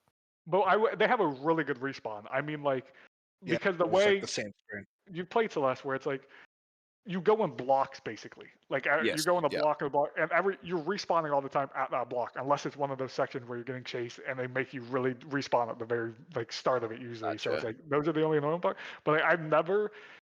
I'm dying 200 plus times every time on these like individual chapters, but it never feels really that annoying because at least I'm respawning right basically where I died. Like I'm having multiple chances of perfecting this compared to not all the way at the beginning. Like it's not like a Cat Mario situation or like super Like hard other Dark Souls, platformers. where Yeah, you're it's not like like you're running. Yeah. you're never running back to get to where you were to like fit like Hollow Knight. Like Right. the Yeah. Palace of It Pain always is feels like like your fault too. yeah, yeah. Other than when my dash doesn't want to do what I want it to, but yeah. I'm glad you're enjoying that game. Navi I loves it. hope by the time I know I hope by the time the podcast comes around next week, I should be done with it. There's no way I'm not, but like It's like it's a 4-hour game. Like, what level are you on? What was the last thing you did? chapter 4. You're actually literally at the end. I thought someone I swear Navi or someone said there was 8 chapters, but maybe I'm wrong. Did he? I Yeah. mean, maybe I'm wrong. It's been a while since I played it. I think so. That's everyone except my beloved Bob. Why did I say my beloved? Aw, Yeah, that's so that was sweet of wrong. you. Go ahead, Bob. What have you been playing? Yeah. So a lot, especially because I'm obviously not on here as frequently. But I'll start with kind of what we've touched on a little bit, whether it was this week or in previous week's discussion. So, The Last of Us Part 2, like they were mentioning earlier, I am on Seattle day 2, the second half. So I am still very early in the game, or I guess early in the game. And my background on this, I've never played the first game until, was it last year? No, it was the beginning of last year, before the show came out. And then I was like, oh, I'll play the second one. And then once the upgrade got announced, I was like, oh, okay, well, I'll just play it, once the upgrade comes out. So, I do think that the Last of Us One, honestly, like I was not expecting to like it as much as I did. But I think it was more so the story than the combat. And what's interesting about the second one is that I don't, and again, I like I've known for years how controversial this game is, and on top of that, I do know at least one of the major spoilers that got leaked before the game even came out. Because at the time I was like, well, I'm not getting a PlayStation anytime soon. Well, that was a stupid thought. I don't know why I spoiled that for myself, but I digress. But like I'm having a great time with it, and I'm actually surprised that like I really do like the combat in this game. It is really really good. I haven't even like gotten to everything yet, but just especially now in Seattle where you have these long sections of stealth, and you need to really be tactical with everything, or else you're in a gunfight with like 10 people and it's like, yeah, okay, I'm gonna die. So it's like you really need to be thought provoking about what you're doing, and they give you more items and abilities to accomplish those goals. And then on top of that, they're like, oh, we're adding new enemy variety, both in human and zombie. And so that's been really really impressive. The game looks amazing. And the story is probably the weakest part for me, but and again, it's interesting because I am totally blind to this. But like, I do feel like, and I remember this was talked about. Um, I do feel the just hopelessness and like kind of the depressing like cruelty and like almost how numb it's becoming. And so yeah, it's been a really interesting time so far. I'm really enjoying it. Hopefully, I can make some good progress here this week and start wrapping it up. But yeah, I've nothing but great things to say about it. And Side I'm note, Yep. sorry to jump in, but Yeah, you're good. it was the worst possible depressive game to come in the middle of a pandemic. It was like- Yeah, I right. mean, That it I'm came, sure. it came 2 months into lockdown. Like people were on Yeah. lockdown when that game came out, and I'm not gonna sit here and say like the game has no flaws, but I genuinely think it was a game. Like the game came out in a time where it was just like people were already depressed and sad, Yeah. and we had no idea what was happening. And then this game drops. Like it was before. It came out way too soon for people. Yeah, it's like the Absolutely. absolute opposite of Animal Crossing coming out during the Yes. pandemic. It's like, oh, cool. I'm gonna just feel worse about myself. Yeah, 100%. That's totally fair. Yeah, I I will say you say the story's the weakest part. I am curious. It doesn't really pick up until day 3. I think that's kind of going Sure. to be the litmus test. And I'd that's say. what people keep saying is like, yeah, you still have a lot to get through. And I totally understand that. And I also understand that like I knew the major spoiler in the beginning of the game. So it's like that didn't have a chance to, I think, hit as hard. But like even in like I only saw it out of context, right? So even in context, it still hit. But I guess I'm just curious. Like I kind of have ideas of where they're going, but I don't think I know like the extent of it. So it's like, okay, where they Yeah, I think where they're really going with this. the ending of the game will make it or break it for you. I think. Okay. Yeah, That's because I was on the other side. Yeah, me and Fusion are right. Okay. Being right, it's a difference in opinion. I mean, Anyway, yeah, so that's been playing a lot of that. Also, I've been playing a ton of Power World. I believe I had Steam up earlier. I'll go check it while I'm talking. I've put a lot of time into this game. It's been I am not a survival crafter person. I am obviously a Pokemon person, and somehow this is the game that get me to do survival crafters. And it's been an absolute blast. It is such a time sink for me, where it's like it's probably the first game I've played since Zelda, where it's like 4 hours just went by so fast. And I'm just so constantly focused on, okay, well, I want to do this, but to do this, I have to go do that, and to do that, I have to go do that, and it's like you start like going through the weeds of all these little tasks to get to your big next task, and then you start right, right on over again, and it's just incredible. And it's like it's still a very simple game, and I don't know. There's just a real beauty about that. I've 45 hours in it. And That's a I'm grind. That's a lot. yeah. I mean, it's easily the most time I've put into any game this year, like no question. Um, but it's been a great time. It's obviously like I don't really think like obviously they're taking inspiration from a lot of different games. The legality of that is, certainly to be questioned, or even like the ethics and the, excuse me, morality of it. But at Yeah, the we end of talked the all day, about that. yeah, right. I'm not here to bring that up, but it's obviously something that should at least be mentioned. But I still think at the end of the day, it's really hard to make a good game. No matter how much you're copying, like it's hard to make a good game work. And I will say, my friends are really big survival crafters, and even they, to an extent, were like, this game is doing quality of life things that like even new survival crafter games are not doing. They missed in some areas, but they are doing a lot of good things. So, um, I'll probably continue to play Power World until I, complete the Pokédex and explore the whole map. I'm also playing it co-op, which helps, but also hurts because we're not all on the same schedule and everything. But that's been a lot of fun. It's a really Um, addicting game. Like, I mean, like what you were yeah, saying is just like I don't like survival crafter games at all. Like I hate survival games, but like that you put little cute animals in it. I was like, hey God, maybe I apologize. I wasn't familiar with your game. yeah, and it really brings out what I love so much about Legends, Arceus, and just like I want to go catch, multiple of these guys. I want to, battle them in the wild and everything. Like it really scratches that Pokemon itch for me in a way that I love so much. Um, that's been good. I'm gonna kind of sidetrack here into some interesting ones that I totally forgot I'd played until a couple of minutes ago. But part of Steam Next Fest was a bunch of demos for upcoming games. One of them being Pacific Drive, which comes out for PlayStation and PC. I want to say in like 2 weeks. It's PlayStation game? this.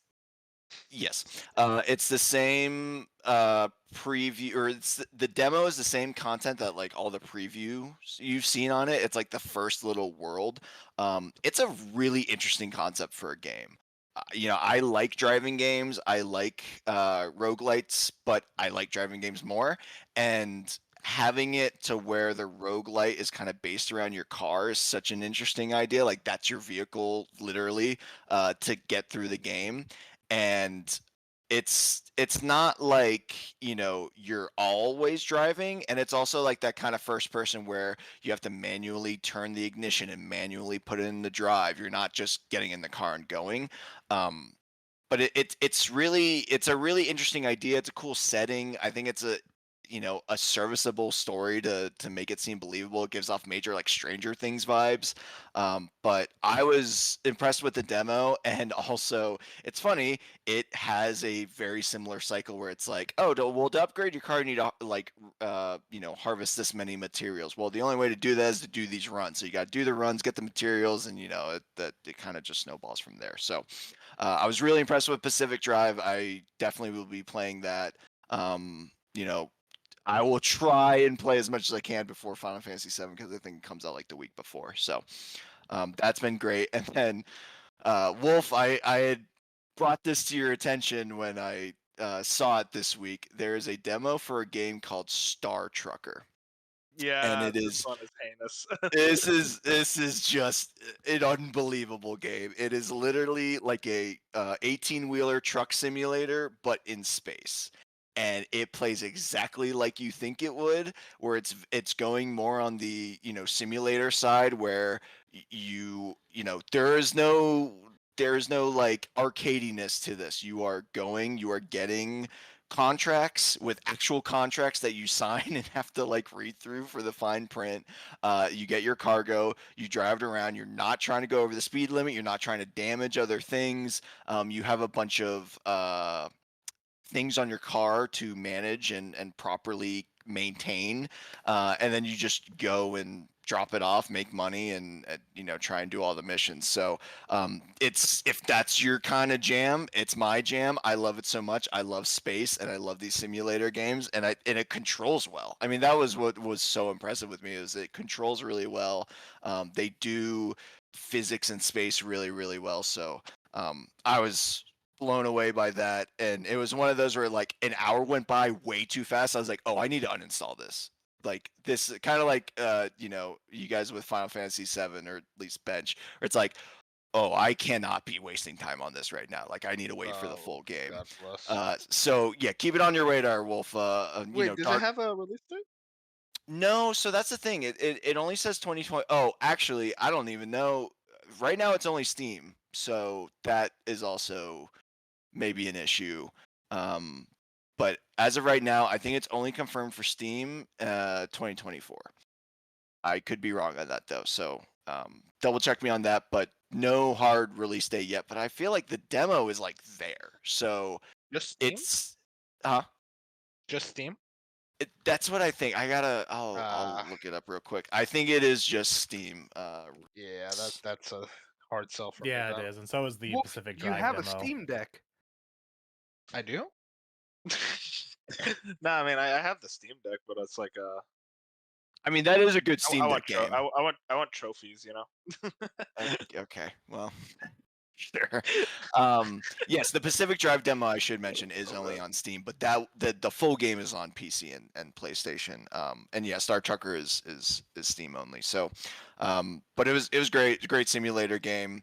And then now to end this all off, I kind of jokingly call myself the VR correspondent now in the Slice of Gaming Discord, but I got a MetaQuest 3 shortly after Christmas and New Year's, and I have just been diving into all of these different games, and I'm very impressed with VR. This is my first foray into VR, and I think the Quest does a great job of like, it's wireless. I can connect it to my PC and actually stream like games at a great quality at no latency and no any other complications wirelessly as well. So there's never a cord. It still is great quality if I want to be. I mean, the actual headset itself still is amazing. But like, stuff like Half-Life Alyx, which isn't technically on the MetaQuest, you can buy it on Steam. You can play with any VR compatible headset, and you just load up like a desktop, a virtual desktop, and you can play it on there. So it's totally compatible. I'm impressed with the hardware. Specifically with the games, let me pull them up real quick. So far, I have not gone to Asgard's Wrath 2, but that is certainly very close on the list.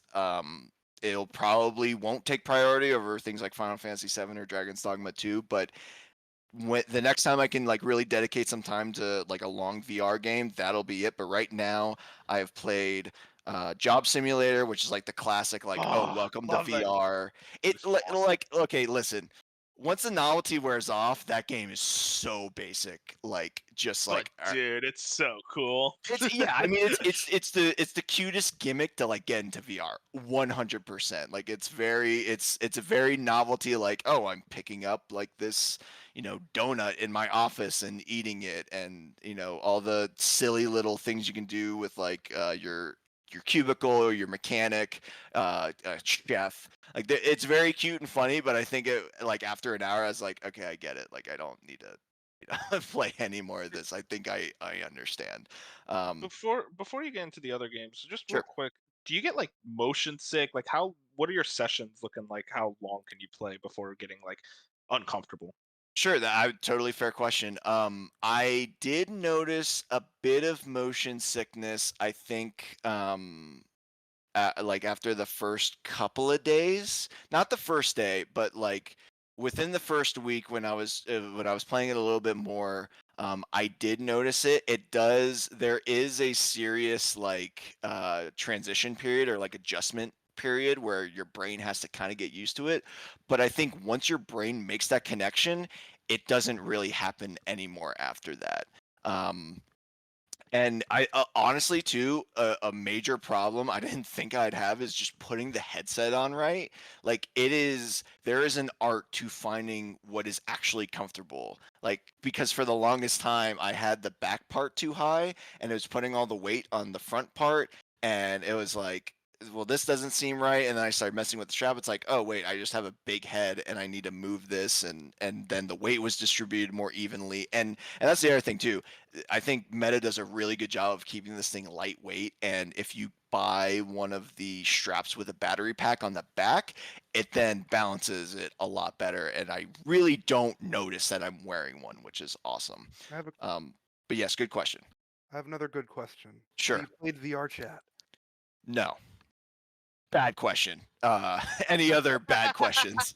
I feel like you would be really into VR chat, man. No. VR No. chat's like not the thing. It's like I feel like it's something you get into if you have friends, but like you're not going into VR chat like by That yourself. wasn't the joke I was making, Wolf. Yeah. Okay. Yeah. Wait, what? Just What did I say? What? No, nothing, dude. nothing. Nothing. I will Can we mute kick my that Which off? I mic. got Like, your is that a joke. thing? I still, yeah, whatever. We're moving on. Can we kick him off? Like, is that a chance? I'll we can explain do? later. So, to get to the other ones I've been playing, I think the biggest surprise for me, a game I'd literally never heard of. Granted, most of these games I feel like I hadn't heard of really until I started getting into the system, but definitely one I hadn't heard of. It's called Knock, and it was actually the MetaQuest like Plus, like their subscription service, because they give it to you for free for 6 months, and it is literally Rocket League, but with a bow and arrow. And it is so much fun to like run around this little arena and like still be shooting a ball into a goal, but like because it's VR, it's with a bow and arrow, and you're like really pulling everything back, and the angles and the physics are perfect, and it's so smooth. I was like, this is a great game. So I played a lot of that. So shout out Knock. Um, and then Pistol Whip, I think, was probably the most impressive game I've played so far. It essentially, the pitch there is it's like Beat Saber and Super Hot had a baby, because I feel like Beat Saber and Super Hot are like games that people know, and it's like if they had a baby. So basically, you're going through these levels with like very big music, and a lot of electronic music, but like very pulse pounding music, and you're shooting a bunch of enemies like on the beat, but they're all coming at you, they're all trying to kill you. So it's like kind of the shooting and the enemy variety that like Super Hot has, plus like the music element of Beat Saber. And that game is fucking hard. Like that that was the first game where I was like, oh, I'm sweating, like I have to take a second, this is kicking my ass, like I am like diving and weaving, or was it bobbing and weaving, and it was so much fun. The campaigns on that game are so good. I will also put in, like, I played Beat Saber. I like Beat Saber, but I think I have to mod it because there's a lot of music I don't recognize, and I feel like that game is only, like Guitar Hero. It's only fun like when you recognize the music. That game. Yeah, so I definitely got to do that. But then to round it all out, my favorite game on the MetaQuest 3 so far is called Walkabout Mini Golf. And Oh my god, everybody's golf fan, by the way, guys.